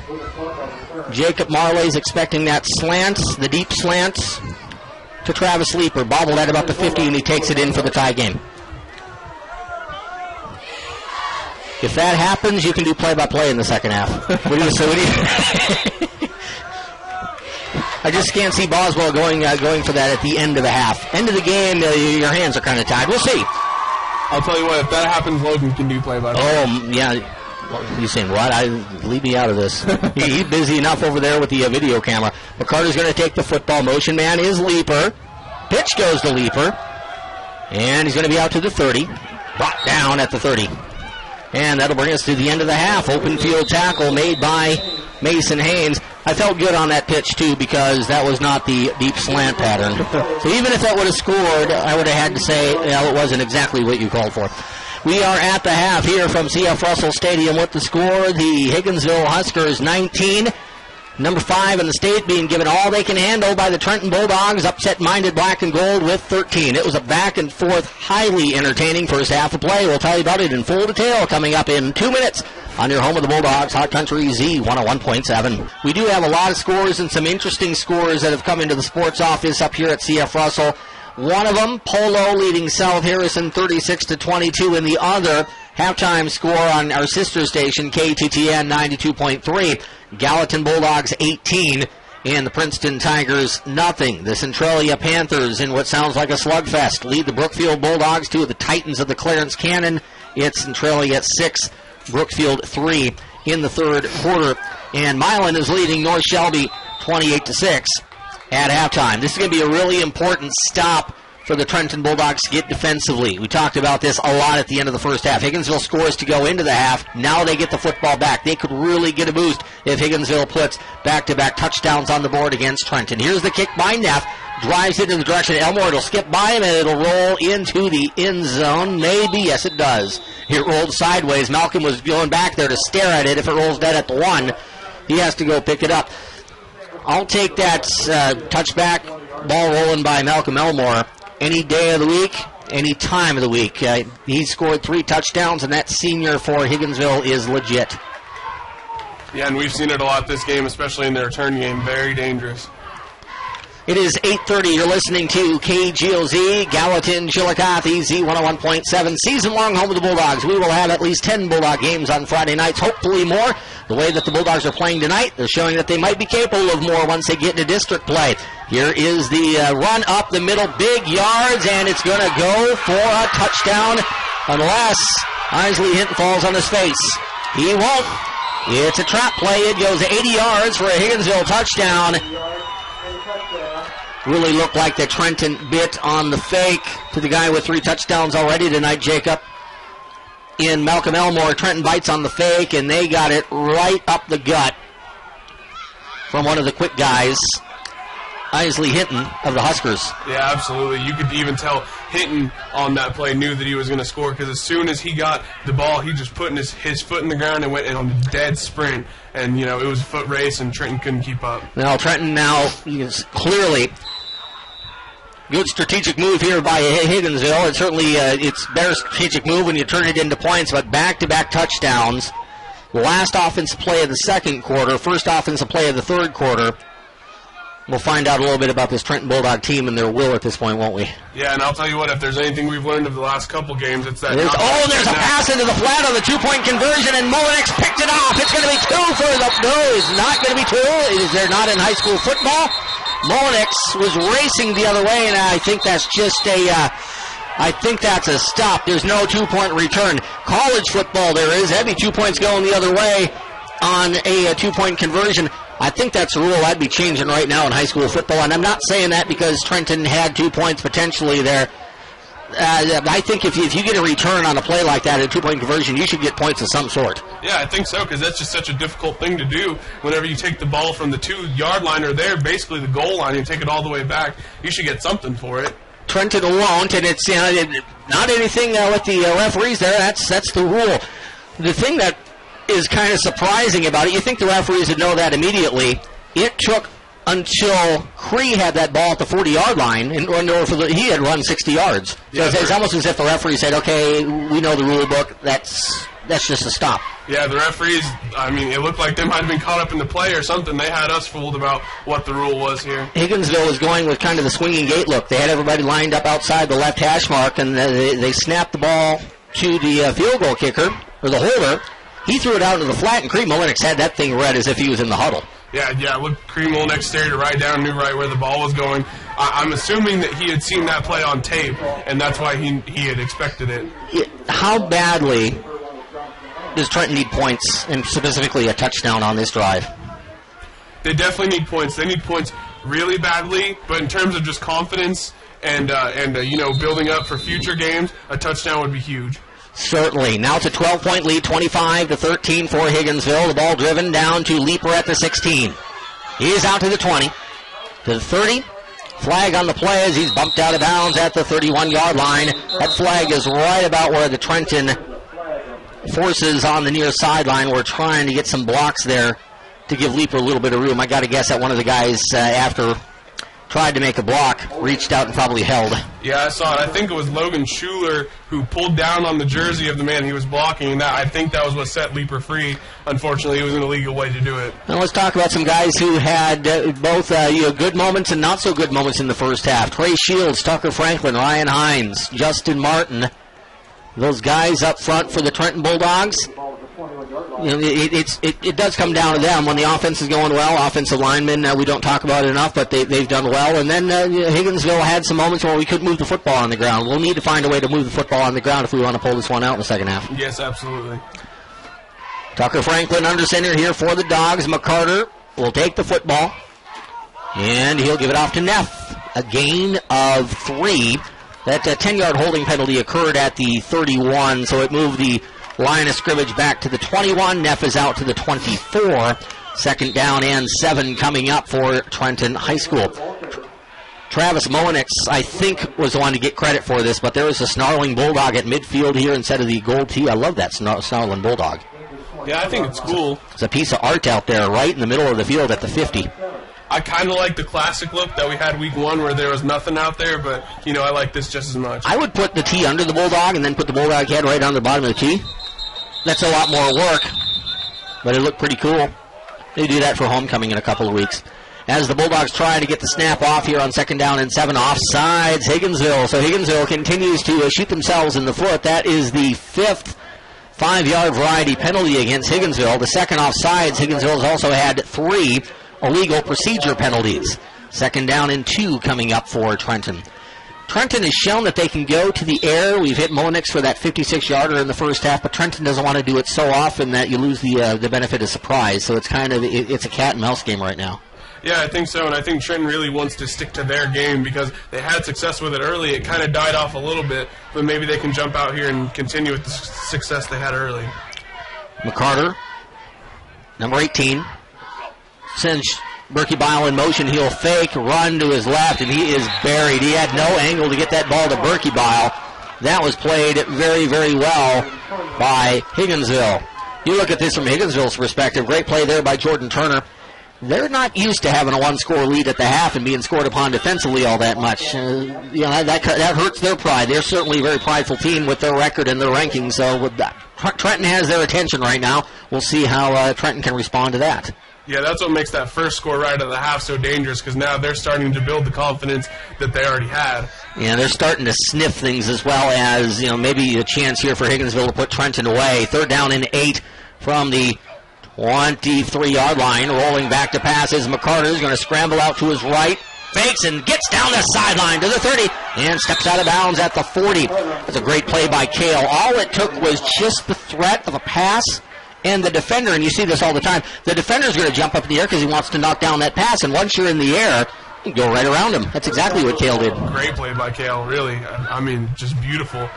And there's so much happening there for Kale, too. He was being chased. I thought they might catch him. He didn't, and he was so heady. He made a brilliant, brilliant play there at his own 25-yard line. 1st down on the scramble of 15 yards. Bulldogs have a new set of downs. Down by 2 scores, 25-13 Huskers. 9:49 to go. Clock stopped in the 3rd quarter. Awfully important drive here for the black and gold as Leeper goes in motion. Now slants back to the left side. Keeper by McCarter. He's across the 40 to the 43-yard line. So McCarter calls his own number. We saw Kale tackled awkwardly in the first quarter. Looked like he banged up a knee. Nothing really serious, but enough to have him limping. He's moving really well right now. Yeah, absolutely, and we talk a lot about the depth of the Trenton running backs, and no disrespect here at all to the backup quarterback, who I think it's Hunter Dugan, but Kale McCarter is one player that you don't want to have come off the Trenton offensive side. Yeah, there's a confident aura that Kale has, and he's a senior. Yeah. And it would be tough to replace that. So knock on wood, we don't have to worry about that.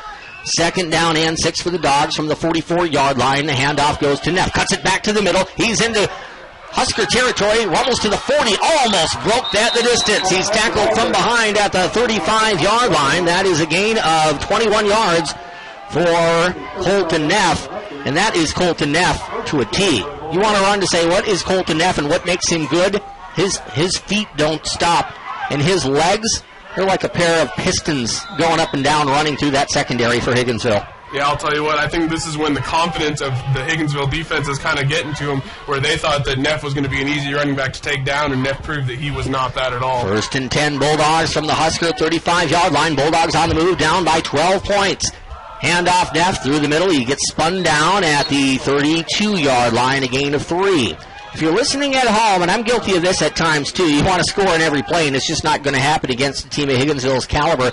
If the Bulldogs get 3, Coach Boswell's okay with that. That's a lot of what Trenton's offense is 3 yards and a cloud of dust. And as I've said to Coach Boswell, too, if you get 3 yards on 4 straight plays, you're going to stress out your fans and your team a little bit, but you're going to get a 1st down. Yeah, and also, especially in a close game like this, it runs time off the clock for you to get that final score. Time of possession, something we haven't talked about, but big. You want to keep Higginsville off of the field. Pitch is going to go out wide to Leeper. Can he turn the corner? He cannot. He gets spun back to his own 40. He has to step out of bounds.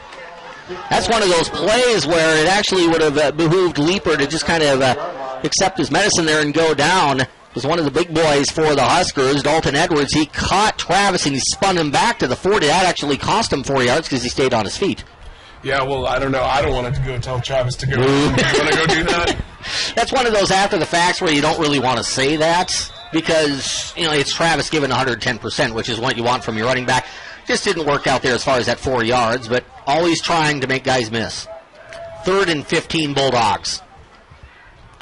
Neff behind McCarter. Leaper, the motion man, coming near sideline. McCarter's going to roll out to his right under pressure. He is buried. Ball is loose, fumbled, recovered by the Huskers. Elmore hit McCarter from behind, and picking up the fumble is Chris Schlotzhauer. There have been a lot of good football players on this field for Trenton tonight. The best player on this football field, however, has been Malcolm Elmore. He's been enough of a factor. If you take Elmore off of Higginsville, Trenton might be up in this game by a couple of scores. Yeah, that was a huge hit by Elmore, completely unblocked, and I think it was designed that way as the offensive line shifted right, and he just lit up Cale there, unfortunately. Cale never saw him coming either. It's hard to not fumble the football when it's a blindside hit to your quarterback. So Trenton's down 12. Certainly the Bulldogs have a strong pulse in this ball game, but they need to find a way to stop this Higginsville machine offensively. From the gun, here is Madison. Throws it flat. Catch made by who else? Elmore. He gets by Whitney at the Bulldog 45. Spins, stays on his feet to the 40. He is good. It's a good football player. 15 yards on the out pattern, and it's a Higginsville first down. I'll tell you what, if you want to know how good this kid Elmore is, nothing describes it better than that last play, because Travis Leaper was holding on to one of his legs, and with one leg, the other leg, he broke another couple tackles and got positive yards out of it. 1st and 10, just inside the Bulldog 40-yard line. It is Higginsville 25 and Trenton 13. Trenton's in a dangerous spot here as Hinton gets the run through the middle, breaks a tackle, and dives forward to the 31-yard line. Last two plays. I thought Trenton had Elmore covered well. He gets 15. I thought Trenton had that defended decently, and it seems like on that last little leap, Hinton got an extra 6 yards. He gets 9.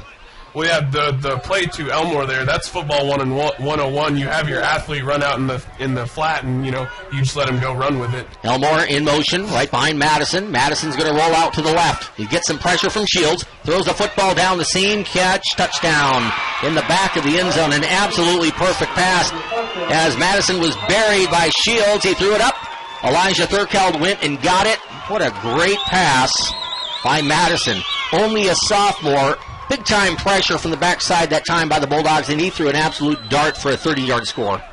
Yeah, beautiful pass. Landed right where he wanted to, right in the end zone for the receiver, and he was able to slow down and make the catch. You couldn't throw that any better if you wanted to. No, you really couldn't. I mean, you could say he could throw it in stride, but then again, when you're in the end zone, you don't really need to throw it in stride. This is why Higginsville is not going to go for that swinging gate play again. They line up in the swinging gate. Now Higginsville will line everybody up for the extra point. But this is why this explosiveness here, that's why Higginsville is ranked number 5. Trenton's played very, very well, and midway through the third quarter, Bulldogs need to figure a way to come back from down 32-13. Higginsville has put 3 straight touchdowns on the board to really, really give Trenton that punch right to the nose. 32-13 Huskers. We are down to 7 minutes to go in the third quarter. The kick to the Bulldogs in 30 seconds on Z101.7.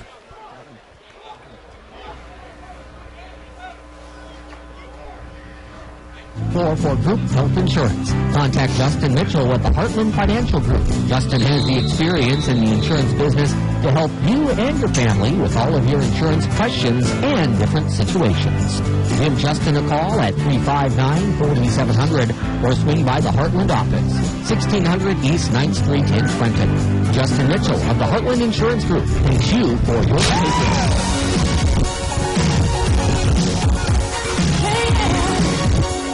It's the Black and Gold on Friday Night Football.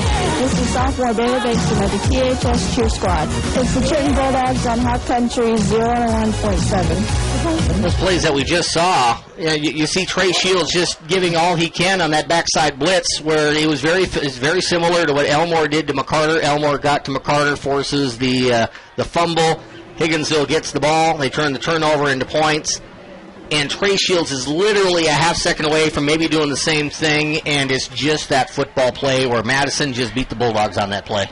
Yeah, there was pressure in the quarterback's face, and he was still able to turn, set his feet, and get the perfect throw off. And that's one of those plays where, we talk about how Trenton was kind of expecting the talent of Higginsville to just kind of be shown, and they're just going to get beat sometimes. Unfortunately, that play, they got beat for a 40-yard touchdown pass. Every once in a while, you want to find out about what's in the guts of your football team. This moment is here for the Trenton Bulldogs. They've had really good moments at THS tonight. It really doesn't show on the scoreboard right now, down by 19. So with a timeout, and I think it's one of those water breaks, something like that. You had Coach Sager, you had Coach Boswell, and I wouldn't say they were getting into the faces of the Bulldogs, but they were animated. So they want to see right now, guys, this is where it's not easy. What do you got for us over the next quarter and a half? Yeah, definitely. And I think that, we've seen that the Bulldogs can play with them. Higginsville is starting to kind of, get that big lead. So now is where it shows the character of your football team. How are they going to respond to a big lead against a talented team? 19 points down. Trenton's still very much in this football game, but you just kind of get to the point, too, of saying you need to score. When you got the ball, you need to score because Higginsville is scoring against Trenton right now. The run is by Berkey Bile out to the 30-yard line. He'll be dropped there by Higginsville, and it'll be first down and 10 for the Bulldogs from the 30-yard line. What we're seeing here, too, and it's it's what Higginsville has and what Trenton's had. Trenton's bread and butter is controlling the football, long drives. Those are tougher to sustain than if you have what Higginsville has, where it is more of the we can hit you for a 30-yard pass or an 80-yard run, as we've seen in the third quarter. When you have that sort of big playability, that really puts stress on Trenton's offense. Yeah, absolutely opposite offenses here in terms of what they look for in their plays. Trenton has been able to move the football a little bit over the last couple of quarters, but they've bogged down once they get inside, say, the 30-yard line. That happened last drive. And the handoff goes to Neff, and he gets a yard. Was it Neff or was it Schuler? It is Schuler with the carry. As he gets a yard right through the middle. I might add, Schuler and Neff are pretty two similar players. Similar players, fullbacks for the Bulldogs. Neff is not in the ball game right now. Mullenix is lined up wide to the left. Second down and 9 coming up for the black and gold. Fumble on the play. And do the Bulldogs get it back? I'm not sure. Higginsville says it's Husker ball. This has been a nightmare of a third quarter for the Bulldogs, and it is Trenton football.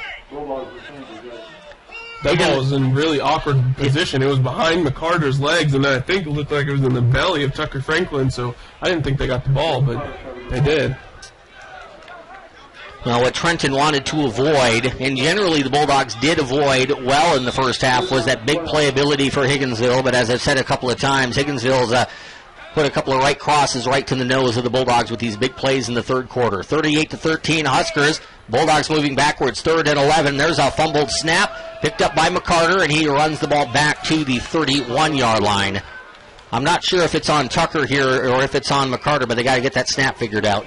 Yeah, I'm curious because Tucker on that play, it seemed like he either fell down or was pulled down right whenever that play started. So I'm wondering if the defensive lineman in front of him is just getting the better of him that quickly, or if he's having some balance issues, or what the deal is. Yeah, and when you look at 32 points going on the board for Higginsville, you get 0 sense that the Bulldogs are playing poor defensively. Yeah, I don't get that sense at all. The 80-yard touchdown's one thing, but the touchdown pass, there's a punt off of the side of the foot of Colston. It goes into the Bulldog bench. It's going to go out of bounds just inside Husker territory at the 46-yard line. So it'll be first down and 10 there for Higginsville. But you kind of know what I'm saying. Yeah, there was an 80-yard run where we got gashed on the first play of the quarter.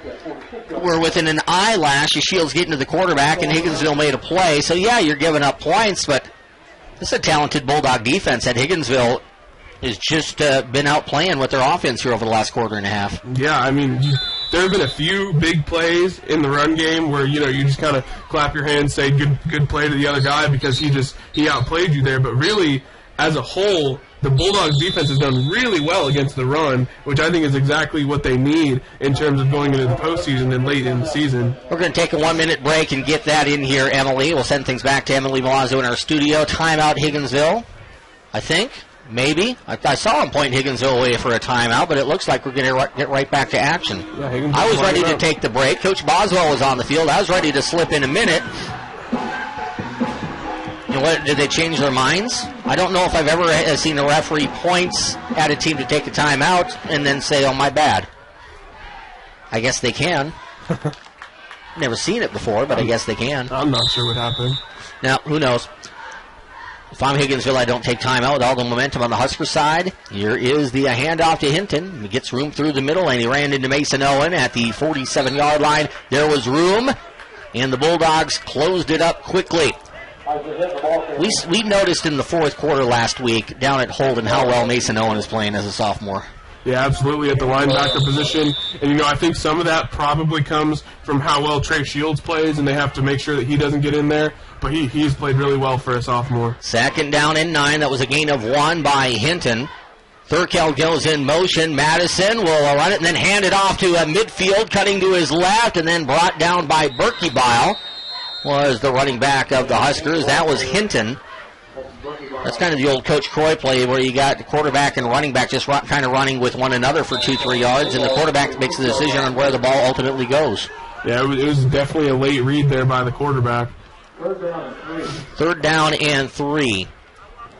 They said the Bulldogs' goose isn't cooked here, but it is kind of getting to that point here where if you're Trenton, you look at it and say, we might not win this game, but let's see if we can get momentum through the third and fourth quarter. Let's put a scare into Higginsville. 3-score game right now, Higginsville with the ball.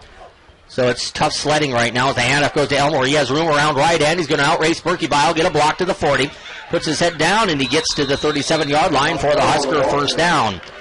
Higginsville made that look pretty easy. They just handed the ball in the sweep play to Elmore, and he was not touched until he picked up 10. We are down 2 in the third quarter, 3:37 to go. Huskers 32, Bulldogs 13. Higginsville ranked number 5. For about a quarter and a half tonight, Trenton gave Higginsville everything they wanted. It was 13-13 late in the second quarter. Since that point, Huskers have put 3 scores on the board in a row. Handoff, Hinton. He's across the 35 down to the 34-yard line. This is the point of the ball game, though. If you're Trenton and you have any hopes at all of pulling an upset, you probably need a touchdown by the end of the quarter. Yeah, definitely. You need a touchdown by the end of the quarter, and then you need to have a great fourth quarter. Which means you can't give up a touchdown here. On this drive, if Higginsville scores, I think you can mark down 4-0 for Higginsville. Here is Madison under pressure, screen pass. Ball is caught out in the flat by Thurkel, and he'll be brought down at the 31-yard line. It was a nice-looking screen pass. The Bulldogs did well to scramble to the football. I like seeing that because you think that maybe the Bulldogs might have their dauber down. Things have gone against the defense in the third quarter. They're still out there. They're scrambling the football. They're hustling. They're still playing Bulldog football. Yeah, absolutely. And, like you said, we don't want to count the Bulldogs out yet by any means, but there are a lot of positives that you can already take away from this game, and, very few negatives, honestly. I haven't seen a lot of missed assignments or poor principles, just kind of getting outplayed a couple plays. 3rd and 5 for the Huskers. Madison throws the ball into the flat, ball tipped, incomplete. Nice play by Monix, laid in. Is it going to be flagged? I'm not sure. It looked like Travis Leeper hit one of the Huskers out there in the flat at the 30-yard line. It looked to me like Travis pulled up. Elmore kind of turned into the hit. I think it looked worse than it was, and they're going to give Travis the benefit of the doubt. That's pretty close. Yeah, I'm surprised they gave him benefit of the doubt because normally, with a pass play, that referee was right there, and he's standing right next to the Higginsville bench. I guarantee he's getting an earful right now. Oh, yeah, he's probably a little bit nervous about that one. That's 4th and 5. Let's get a stop here, boys. 2:12 to go in the third quarter. Bulldogs down 32-13. Bulldogs desperately need the next score in this ball game. Otherwise, it's, I believe, shut the door on this one for any upset hopes. Here's Madison looking for the throw. Pass it down the middle. Oh, wide open. 10-5 touchdown. Berkebile was playing free safety, and he got burned right down the seam by Hinton. Hinton makes the catch. Well, those are just daggers, aren't they? That's twice tonight that it's been a 4th down that Higginsville scored on a 4th down. Once it was 4th and goal from the 8, and that one 4th and 5 from the 30. Yeah, I'm surprised they haven't gone to their passing game more because Trenton's defensive backs have really had some troubles with it in terms of just the Higginsville receivers' athleticism and speed. So that is a 30-yard touchdown pass to Hinton. 4 straight touchdowns now put on the board by Higginsville. Higginsville may win this one by the same sort of score that they've won the first 3 weeks, and it's not going to tell the story of this ball game, at least very effectively. The extra point kick is on the way and good by Josh Gilkey. Higginsville has flexed its muscles in the third quarter. 39-13, Huskers up. 2:06 to go in the third. We're back with a kick in 30 seconds on Z101.7 KGOZ, Gallatin, Chillicothe. North Central Missouri College is proud to be a sponsor of high school athletes playing on fall sports teams. As NCMC observes its 90th anniversary, we are proud of NCMC's strong legacy and continued growth. Hasn't really made a lot of returning to college. Right. They've just been played. With newly extended online degree programs and I think you look at this tape and you get a lot of confidence from it. We play other people that Trenton is supposed to play with. Learn how NCMC can prepare you for the future. Personally, I don't know about Pembroke. I think they're down this year. We play this way next week. I think we win easy. Oh, yeah, I think so. Our defense is just so good. Such a good defense. This is Bulldog football on Hot Country Z101.7. We're having the discussion here off the air as we come back, myself and Jacob Marley. It's difficult to say this when you've given up 39 points. But we're giving a ton of credit to Higginsville. We're seeing the Bulldog defense just so many times get within an eyelash of this quarterback, and he gets rid of the football with about a half second until the sack. Happened that time as well, and it turns into a touchdown. The Bulldogs are just that close in this third quarter, and Higginsville just beating them. Yeah, defensively, the Bulldogs have really impressed me tonight. They haven't been duped. They haven't been, just driven on too bad. It's just been explosive plays. Kickoff into the direction of Lamp. Makes the catch at the 14-yard line, gets a block out to the 30, cuts back to the middle, and he's hit and dropped at the 31-yard line. Dalton Edwards with the hit for Higginsville.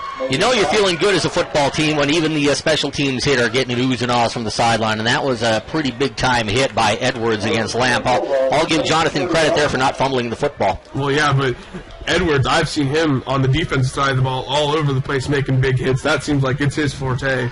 He is senior, 5'10". It says 190 pounds. Is there any way that Edwards is 190? He hits like about a 230. Yeah, definitely. He looks like a 230, too. He's got the muscles of a 230. Exactly. Under center here is McCarter. Bulldogs moving the ball from left to right on your radio dial. A handoff goes to Lamp. He breaks it right side, gets spun, and now thrown out of bounds. And there's the flag at the 37-yard line. Higginsville's been pretty aggressive here, kind of playing right on the edge. Not dirty per se, but aggressive in getting after the Bulldogs. And that time, the spin and then the extra toss out of bounds. It wasn't really outrageous, but it was late. So it'll be a 15-yard penalty there against the sophomore, Elijah Thurkild. Yeah, and I think really the error there was 55, Edwards, who we just talked about, had a hold of the jersey and was pulling him out of bounds, and I just don't think Thurkill was really sure that he had gotten him out of bounds and was just trying to make sure. I think he got spun. You kind of lose where you are when you get spun. Mm-hmm. And then you just have to know kind of where you are. You see the Bulldogs on the sideline.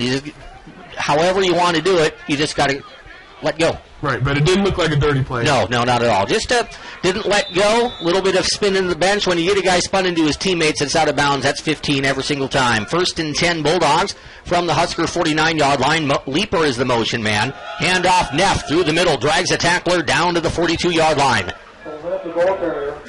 Two pretty good football players there, Neff and Turner. I kind of like the fact that it seems like our defense has been kind of hanging on for dear life and grabbing on the ankles and trying to just keep Higginsville from getting first downs.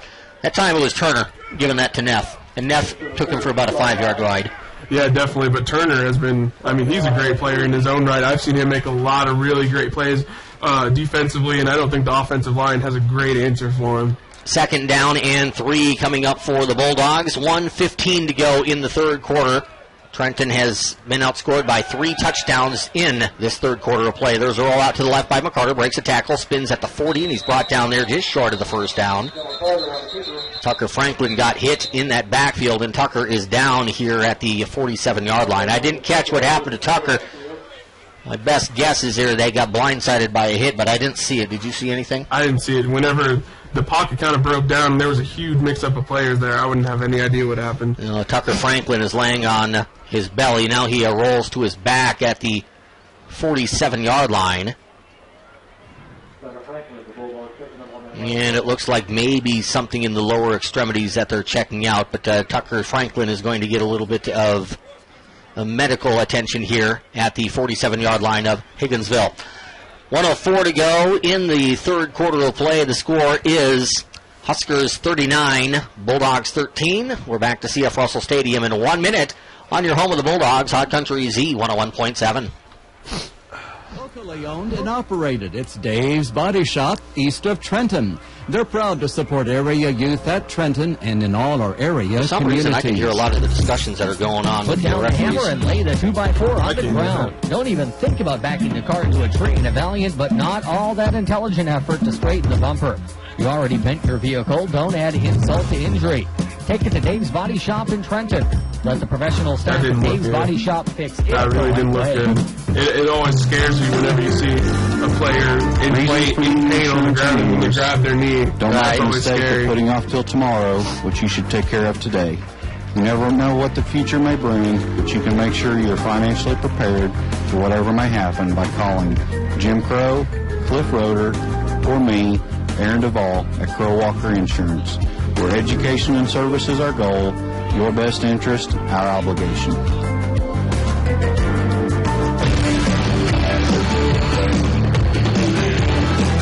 This is sophomore Paxton Trumbull, the Trenton football cheer squad. This is Bulldog football, Hot Country 01.7. Let's go, Bulldogs.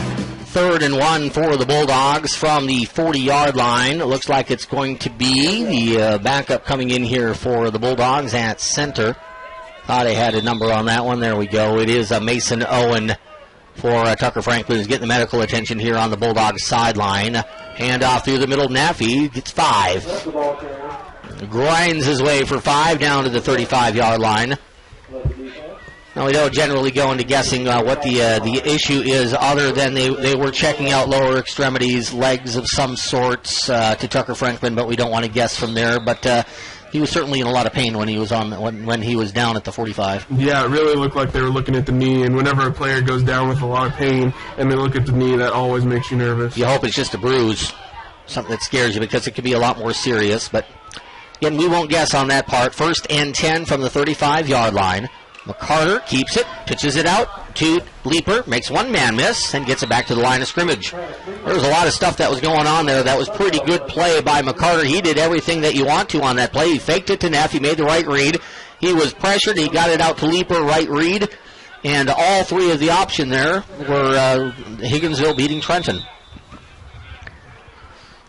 Last play of the quarter perhaps coming up. Trenton's not really hustling to get this play off. They're going to come to the sideline and discuss this one. The 3rd quarter will run to a close. 3rd quarter dominated by 5th-ranked Lafayette County. Lafayette County outscoring Trenton in the 3rd quarter 20-0. It's 39-13. Huskers with the lead. Trenton desperately needs, if they want hopes of an upset at all, points quickly in the 4th quarter. We're back in a minute on Hot Country Z101.7 KGLZ. Gallatin, Chillicothe. Some of the Hy-Vee hot deals today through Saturday will include Skippy Peanut Butter, $1.48 per jar.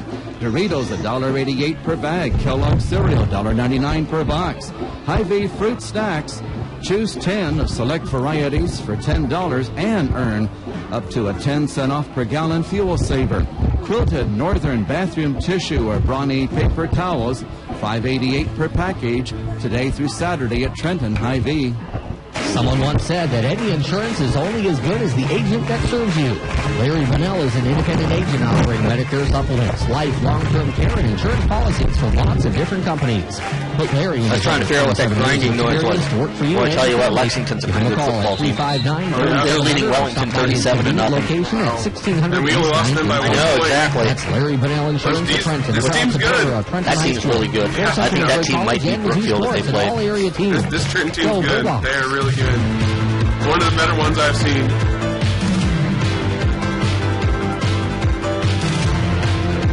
This is sophomore Emma Norris of the Trenton Bulldog football cheer squad. It's Friday Night Football excitement on Hot Country Z101.7. Scores continue to come into the sports office, and there's some interesting ones certainly around the area. The Lexington team that beat Trenton by 1 2 weeks ago, they are hammering Wellington Napoleon tonight, 37-0.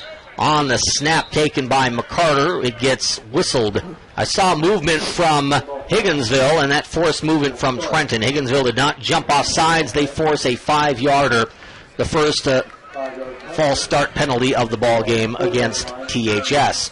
The turnovers tonight got them at 1-1. Fumble for each side.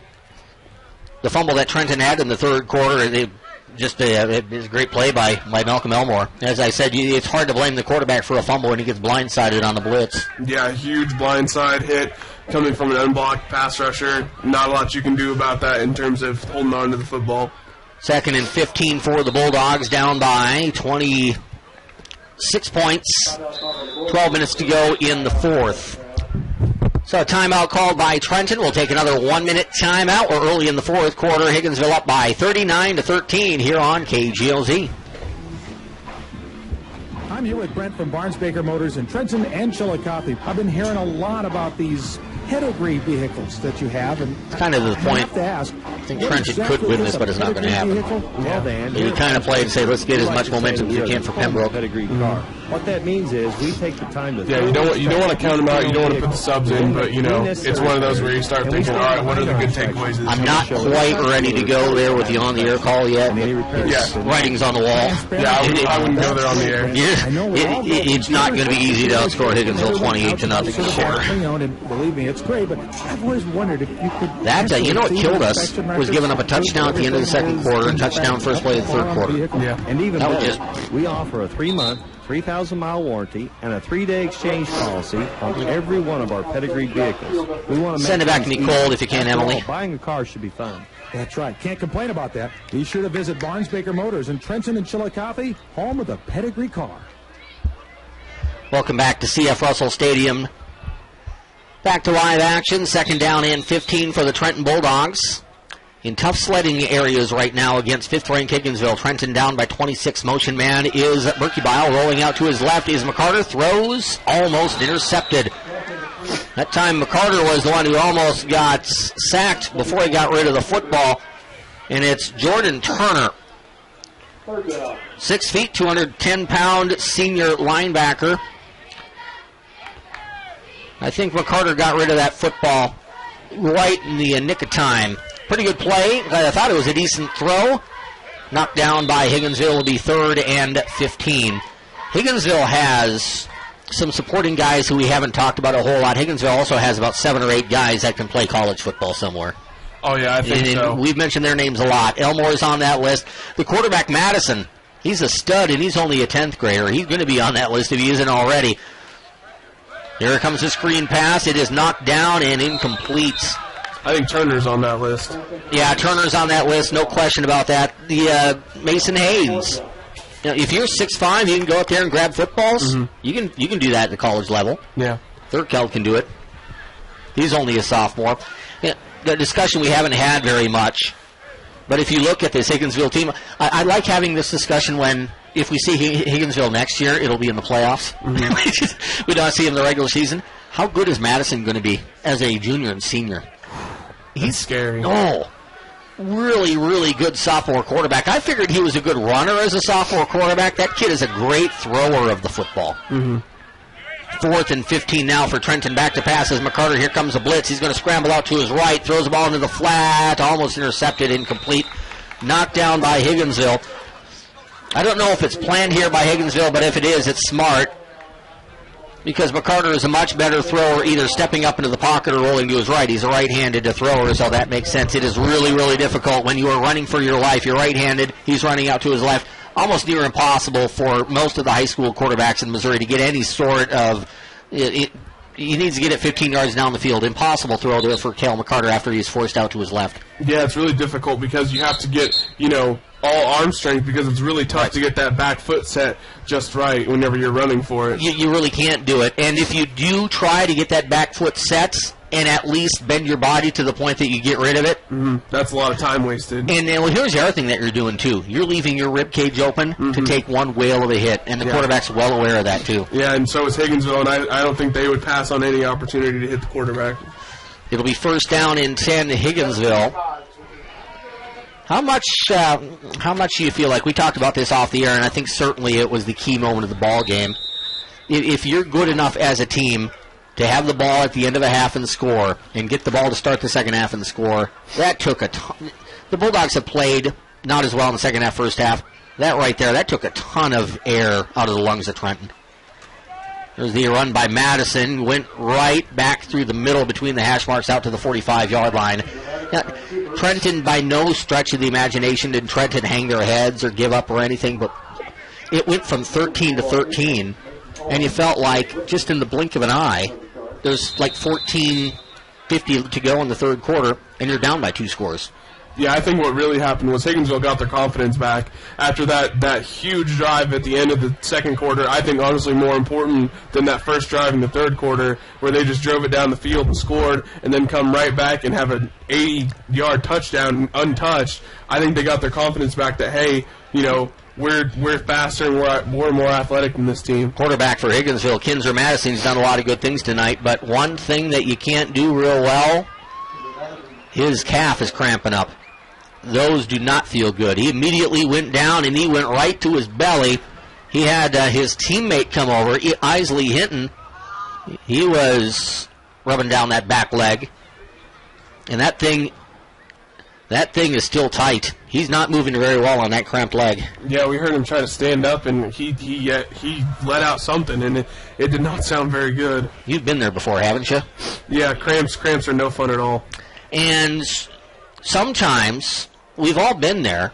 One of the worst ones I ever had, I got up at 4 o'clock in the morning. You know, you kind of stretch your body like a cat would, something like that. You're not even thinking half about it because you're still half asleep. But you do that, and then you realize my whole leg feels like it's in a pretzel. And you're up at that point. Yeah. That was the worst one I've ever had. And, you know, if you get him in football, and it's odd to get him on a night where it's, you know, you said this at halftime off the air. You said it's cold outside. Yeah, it's 58 degrees. It's pretty chilly. You usually don't get those, but if you do, you know, it is what it is. He's dealing with a cramp in his right calf, so he's out of the ball game. He'll be replaced. The sophomore, as coming in here for Higginsville, is Jack Neer, senior quarterback.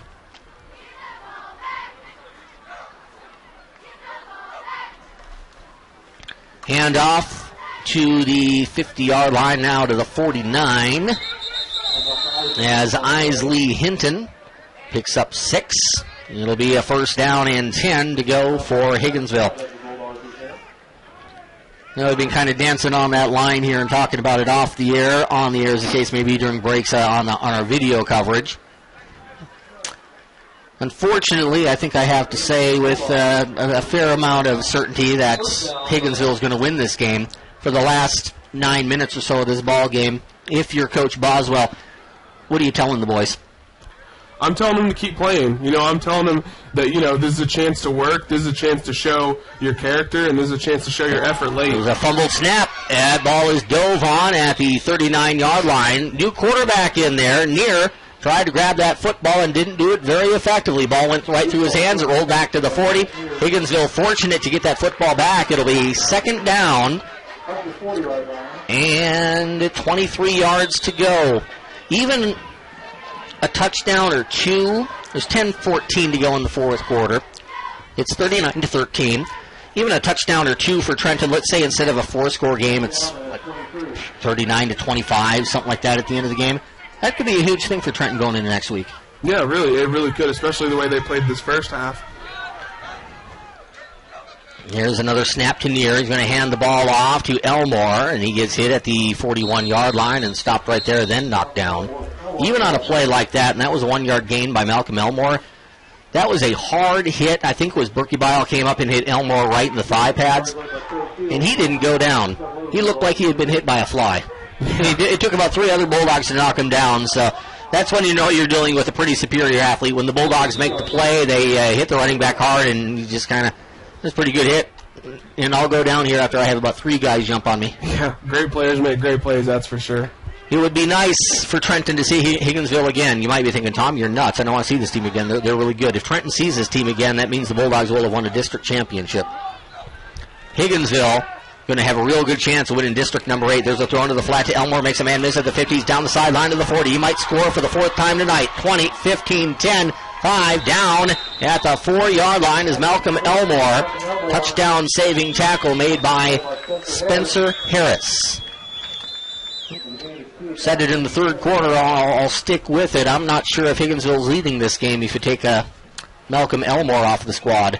Higginsville has a lot of good players, but they're going to lose Elmore next year to graduation. They got those 2 good sophomores that are coming up the pipeline, so Higginsville's not going to drop very much. But Elmore is going to be a pretty significant loss for that team because we've seen that young man score 6 touchdowns the last 2 games against Trenton, maybe lined up here for a 7th. Near the backup quarterback for the cramping starting quarterback will give the ball off to Hinton, and he's going to be stopped at about the 7. It'll be a loss of about 1. Football came out late. Travis Leeper picked it up, tried to make it look like it would be a fumble recovery. It wasn't. And it's 39-13. Higginsville timeout on the field called by head coach Steve Cook. We're back to CF Russell Stadium in a minute on your home of the Dogs, Z101.7. The patient is always number one. At Cox Family Dentistry, we strive to work together with you to gain optimum oral health. With our cutting-edge equipment, I don't know if there's anything that we can do with people hearing us when they're watching on video. We always want you to have a relaxing real and quick, friendly experience. I don't have any of the game stats for you because I got lost at one point in the third quarter and just forgot to take them, just so you know. That's fine. To schedule your I've done that so many times that in a game like this, it just kind of slipped my mind, I guess. Yeah. You could try getting a loan out of town. Someone will be with you. Don't know when. Don't hold your breath. But keep waiting. Send it back to me cold, Emily. Or just come to us, where we make quick decisions locally. Farmers Bank of Northern Missouri, your community bank. Member FDIC. Visit us at onlinefarmersbank.com. Near takes the snap, and we were actually saved there by the fact that it took a little bit longer to take the snap. I thought we were going to miss that play, and saved by the fact that we get another 5-yard illegal procedure penalty against Higginsville. Here's another thing working against the Bulldogs in the second half, because we get the feeling that the Bulldogs are playing better in the second half than what the scoreboard is indicating, but our offense just hasn't had the football. Yeah, and we saw that a lot in the Lexington game, where really the offense didn't have the football, and that was why we didn't score a lot. First half, that was the case. Second half, we got the offense rolling, got the football, things worked a little bit better, but you got to have the football to have good things happen. Here's Elmore sprinting out to the left side. Can he turn the corner? He can. He's at the 10. He's at the 5. Puts his head down. He just outraced the Bulldogs down the sideline, and he is into the end zone for the 10-yard touchdown run.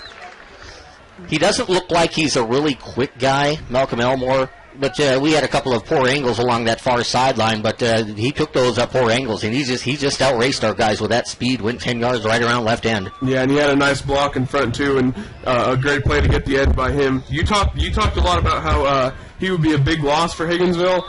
I haven't seen a lot of depth from them, but I would assume, considering that Higginsville's been good consistently, that it's going to be next man up for them. Yeah, and I got another thought on that, too. Higginsville's going to line up here in that swinging gate. Saw Mullenix stop that earlier. They're not going to try anything funky here. Why would you when you're up by 45-13? 8:31 to go in the fourth quarter. Extra point coming up. It's bobbled, and the kicker is going to be wrestled down at the 15. It's a bad feeling there if you are the kicker, Josh Gilkey. Pick up the football, and there's not a lot you can do with it. So the extra point kick is no good. Bulldogs will have a rare second-half possession coming up. 8.5 minutes to go. It's 45-13. Fifth-ranked Huskers on top. We're back in 30 on Z101.7.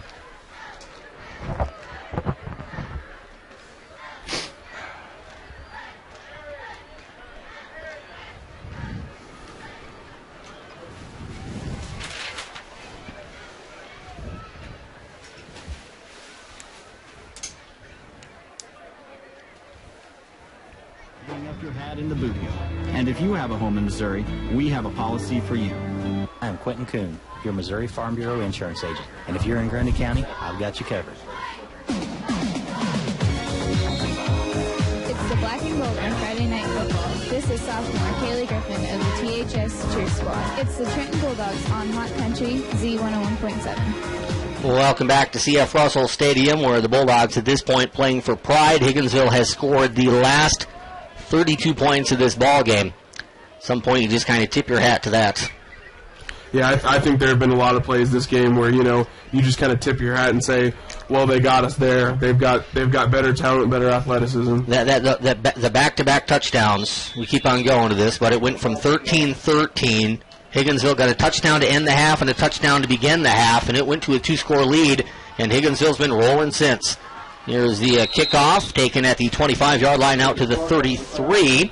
For the Bulldogs is Lucas Clark. There's some decent sophomores who are doing some things on this Trenton team. Lucas Clark is one of them. Mason Owens, another one of them.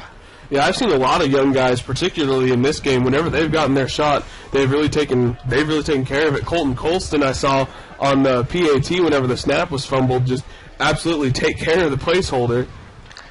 And that's a big jump from playing either freshman and or JV football on Monday night and Tuesday night. All of a sudden you're in the bright lights on Friday, and those guys aren't blinking. No, and those are the guys you want playing for you eventually in Friday night. Bulldogs want to get some confidence going with this offense again, going to Pembroke Hill next week. Handoff goes to Neff. He's around left end, breaks a tackle. He's at the 45-yard line, stays on his feet to the 50, knocked out of bounds at the 49-yard line. And you may think it's a minor thing, and a lot of coaches would say, are we happy to get that touchdown late when we were down by 4 scores? Yeah, we'd rather score than not score, but in the grand scheme of things, not a huge deal. I think Coach Boswell would be the first to say, get a couple of scores here, at least one score here. It's at least a little bit of something after the way you played in the first half that send you into Kansas City with a little bit of confidence. Yeah, and it especially shows that, your offense can work against a good team. Leaper will go in motion to the right. He gets the football on the pitch. He gets a nice block and cuts behind the block to the 41-yard line. He read that block very, very well. Let me give some credit to the guy up front, guy we're going to be calling a lot over the next 4 years, Jaden Whitney. Got a nice block just kind of sealing his guy, and it was a great job by Travis at going right behind number 61. The kid is good. The kid is good. 2nd down and 2. From the 41-yard line. Mullenix will line up wide to the left. There's been one successful pass play for Trenton tonight. That was a 55-yard touchdown pass to Mullenix in the second quarter. Handoff, Neff, first down, spins. I think he got the first down.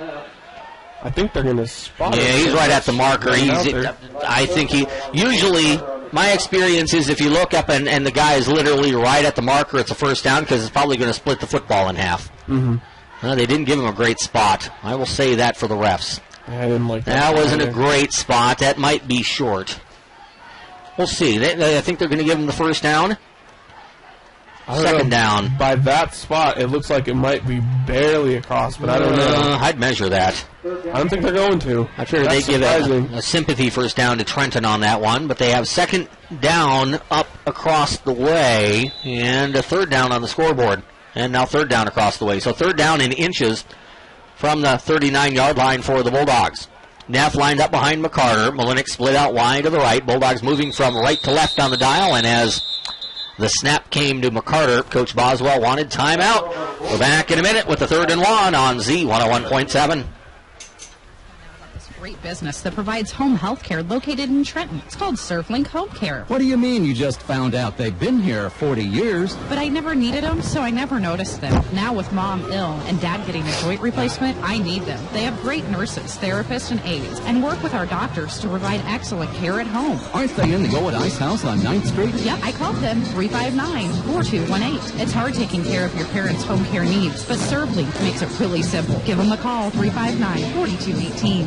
Farming has sure changed over the years, but farmers still count on the same partner to protect them, American Family Insurance. Learn more at amfam.com/farm or contact your local agent. Your dream is out there. Go get it. We'll protect it. Products underwritten by American Family Insurance, Mutual, Standard of Ohio, and Wisconsin Companies. 6000 American Parkway, Madison, Wisconsin, 537. I'll need to get myself into that habit, quite frankly.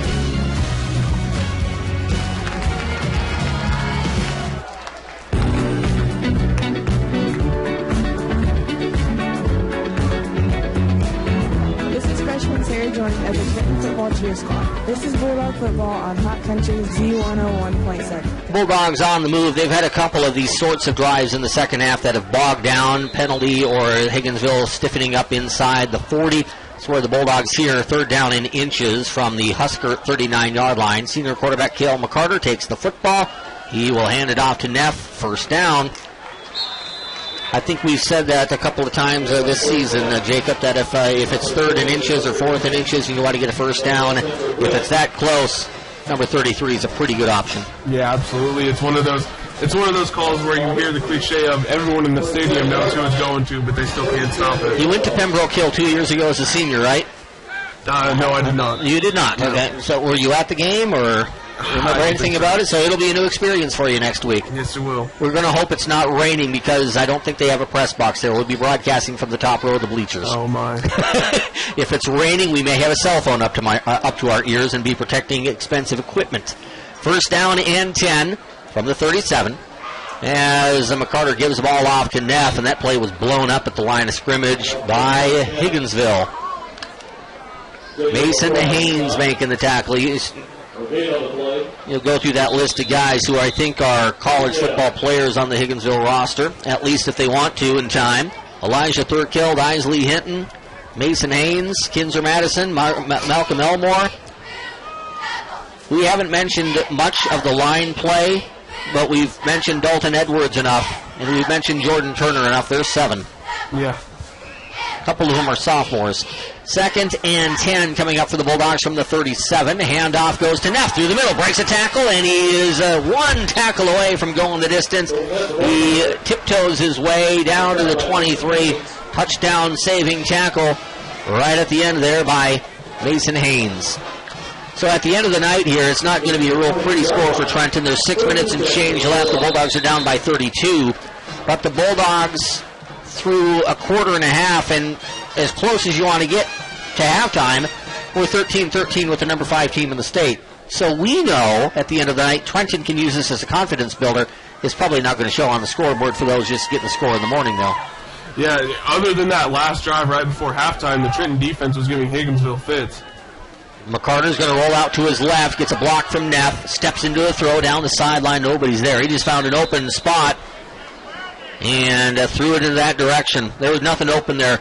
Going down the right hash mark was Connor Cotton. Left hash mark was Cree Mullenix. What are you seeing on these sprint out lefts? Is that something that the Bulldogs are designing for McCarter, or is he being forced out that way by the defense? Well, normally both pass and run plays are designed one direction, and then the coach can decide to flip it either way based on the play call. So I'm sure that just the way he called it, he would roll out left, but they can run that same play where he rolls out right. 5 minutes and 44 seconds to go in the fourth quarter. Second down and 10 coming up for the Bulldogs from the Higginsville Husker 23-yard line. At the very least here on this drive, the Bulldogs are wearing out some clock here and keeping the ball away from that potent Husker offense. As the handoff goes to Lamp, it was faked to Neff. Then the ball went to Lamp, sprint out left side, cuts against the near hash to the 17-yard line. That's a gain of 6, brings up 3rd and 4 as Perkybile scampers off the sideline to replace Neff in the lineup for the Bulldogs. I believe that was Lamp's first run for positive yardage, actually. Yeah, he had a tough time in the first quarter. Yeah, he really did. They tried to get him loose, and wasn't a good matchup for Jonathan because Higginsville's speed really matched up with Lamp's speed. There's a fumble on the snap, and it's going to be dove on by Colton Neff. And remember, the starting center for Trenton, Tucker Franklin, injured a leg earlier in this ball game, so a good player, but a backup is out there right now in Mason Owen. Yeah, and you knew with a backup center, a sophomore Mason Owen, that mistakes could probably happen, and fortunately, Trenton got the ball back there, so not a big deal. Yeah, it's tough to get that stuff hammered out between backup center and starting quarterback on Friday night rather than in practice. Yeah, it really is. If Mason has to go next week, be a lot better with 4 days of practice. Here's the handoff to Neff. He's across the 20, down to the 19-yard line. Again, the Trenton drive just kind of bogged down there as Neff was brought down at the 18. And we get a change on downs here going back to Higginsville. 45-13 Huskers. 4:25 to go. Timeout on the field. We'll be back in 30 seconds on your home of the Bulldogs, Z101.7. Whoa. What? Are we recording a new auto shop ad? Well, yeah, it's about time, don't you think? True that. They must have water breaks for everything if they're having it when it's 57 degrees. Since 2012. Shut the front door. That must be a new rule. Has been at the auto shop that long? Yes, ma'am. Well, he's the best mechanic around my house anyway, and I wouldn't trust anyone but him and the auto shop crew under the hood of my car, and neither should you. The auto shop, 130 South Highway 65. Give them a call today, 359-3400. It's the Black and Gold on Friday Night Football. This is Junior Jalen F. of the THS Cheer Squad. It's the Trenton Bulldogs on Hot Country Z101.7. I think the Bulldog players, I think certainly from the starters, we're seeing frustration, and they're thinking the same thing we are. We played really well, and it doesn't feel like a game where you should be down by 32 points, but they are. And for the coaching staff, and I think they'll really drill this into the guys too, they don't want the second half to be what the season is remembered for. They want to be the team that played number 5 in the state for a half, 13-13. Yeah, and what I really like is that you're seeing frustration, but you're not really seeing lack of effort or giving up. They're still playing hard. There's, I think, Higginsville. I see a lot of new numbers for Higginsville, so Higginsville has brought in the backups. So we'll go here to the Higginsville roster and give it names here. Noah Price, I beg your pardon. 160-pound junior got the carry there. He picked up 3 yards through the middle. Under 4 minutes to go in the fourth quarter. Bulldogs just short of being clock runned here late in the fourth quarter. One more touchdown, Bulldogs would be in that unenviable position, which, considering the first half we watched, that'd be a very big surprise. Handoff going left side, and the Bulldogs are there to eat up Chase Looney. 6 foot, 180-pound sophomore. Now, we talked about the graduation loss that Malcolm Elmore would be for Higginsville after this year. The guy scored 7 touchdowns the last 2 games against Trenton, but whether or not they have an Elmore, I don't know. But they could slot Thurkel back there next year as a junior. There's a lot of guys who would be really good running backs or slot backs for Higginsville moving forward. Yeah, they've got great players all around, and I think it's safe to make the assumption that they've got great players waiting in the wings for their call-up to Friday night. So I'm sure that the loss will hurt, but I think they'll recover well. They've recovered well before from the loss of the 2 older Thurkel brothers who made life miserable in the Trenton games and against a lot of MRVC teams for a handful of years. There's another run going left side. Didn't get much.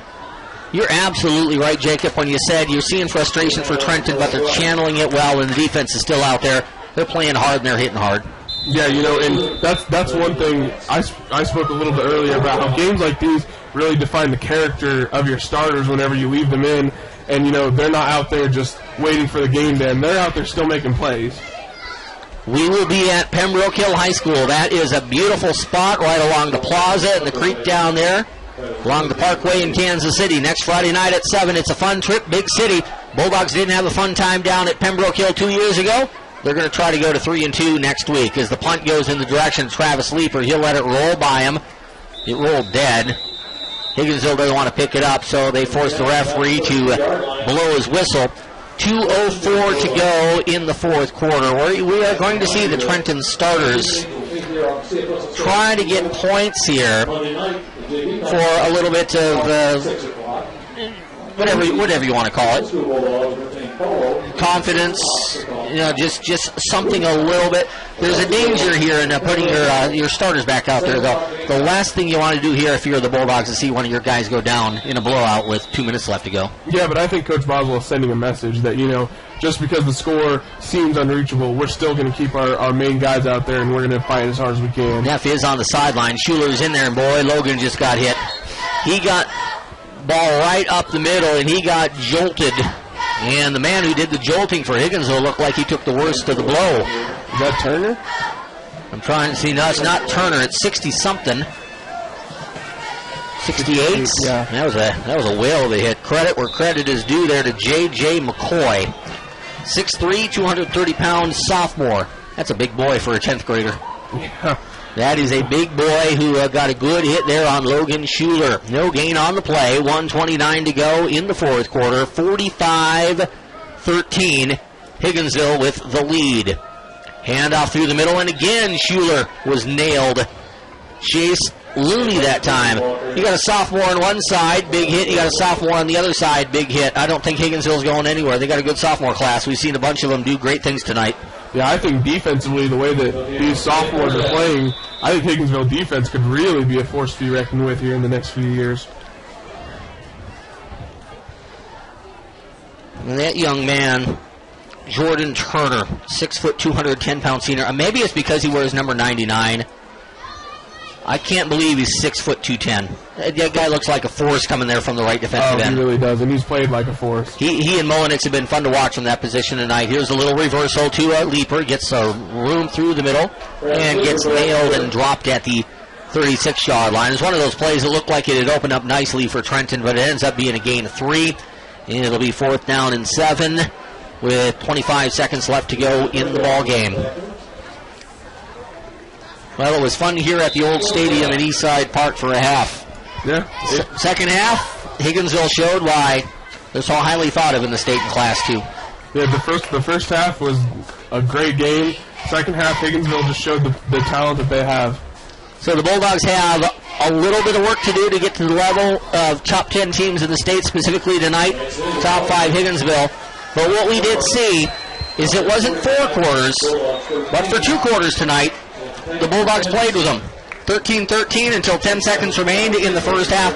And if we look back at it, and the story of this ball game is where the momentum changed. It was clearly touchdown into the first half, touchdown first play of the second half. That was just a jolt for Trenton. And as we send things shortly here back to the studio, I just caught a look of Tucker Franklin. He had his left ankle iced as he was hopping on one foot to the locker room. I guess you were worried knee. Yes. Ankle's better than knee, but it's something with an ankle too. If it's a serious enough sprain, or heaven forbid something worse than a sprain, that's not good either. So prayers and good thoughts for Tucker Franklin, as it looks like he's hurt something in his left ankle. Yeah, in most cases the ankle is better than the knee. And I'll tell you what, I know personally I had a lot of ankle problems whenever I played. And it's painful and it's tough to get over, but it's not necessarily always serious. So, and the thing with the sprained ankle is, too, if it's bad enough, if it's a high ankle sprain up in your leg, you could be out for a month. Yeah. If it's something lower, it's an amazing thing. If it's lower, you can get that thing iced, you can get it taped up. It's going to hurt, but you can play on it. Yeah. So, Jacob's been there, so he can attest to that. 58 degrees here at CF Russell Stadium as we hear our post-game show. The final score of the Higginsville Huskers, 45, and the Trenton Bulldogs, 13. Final score doesn't tell nearly the story of what a very entertaining first half we watched at jolly old CF Russell Stadium tonight.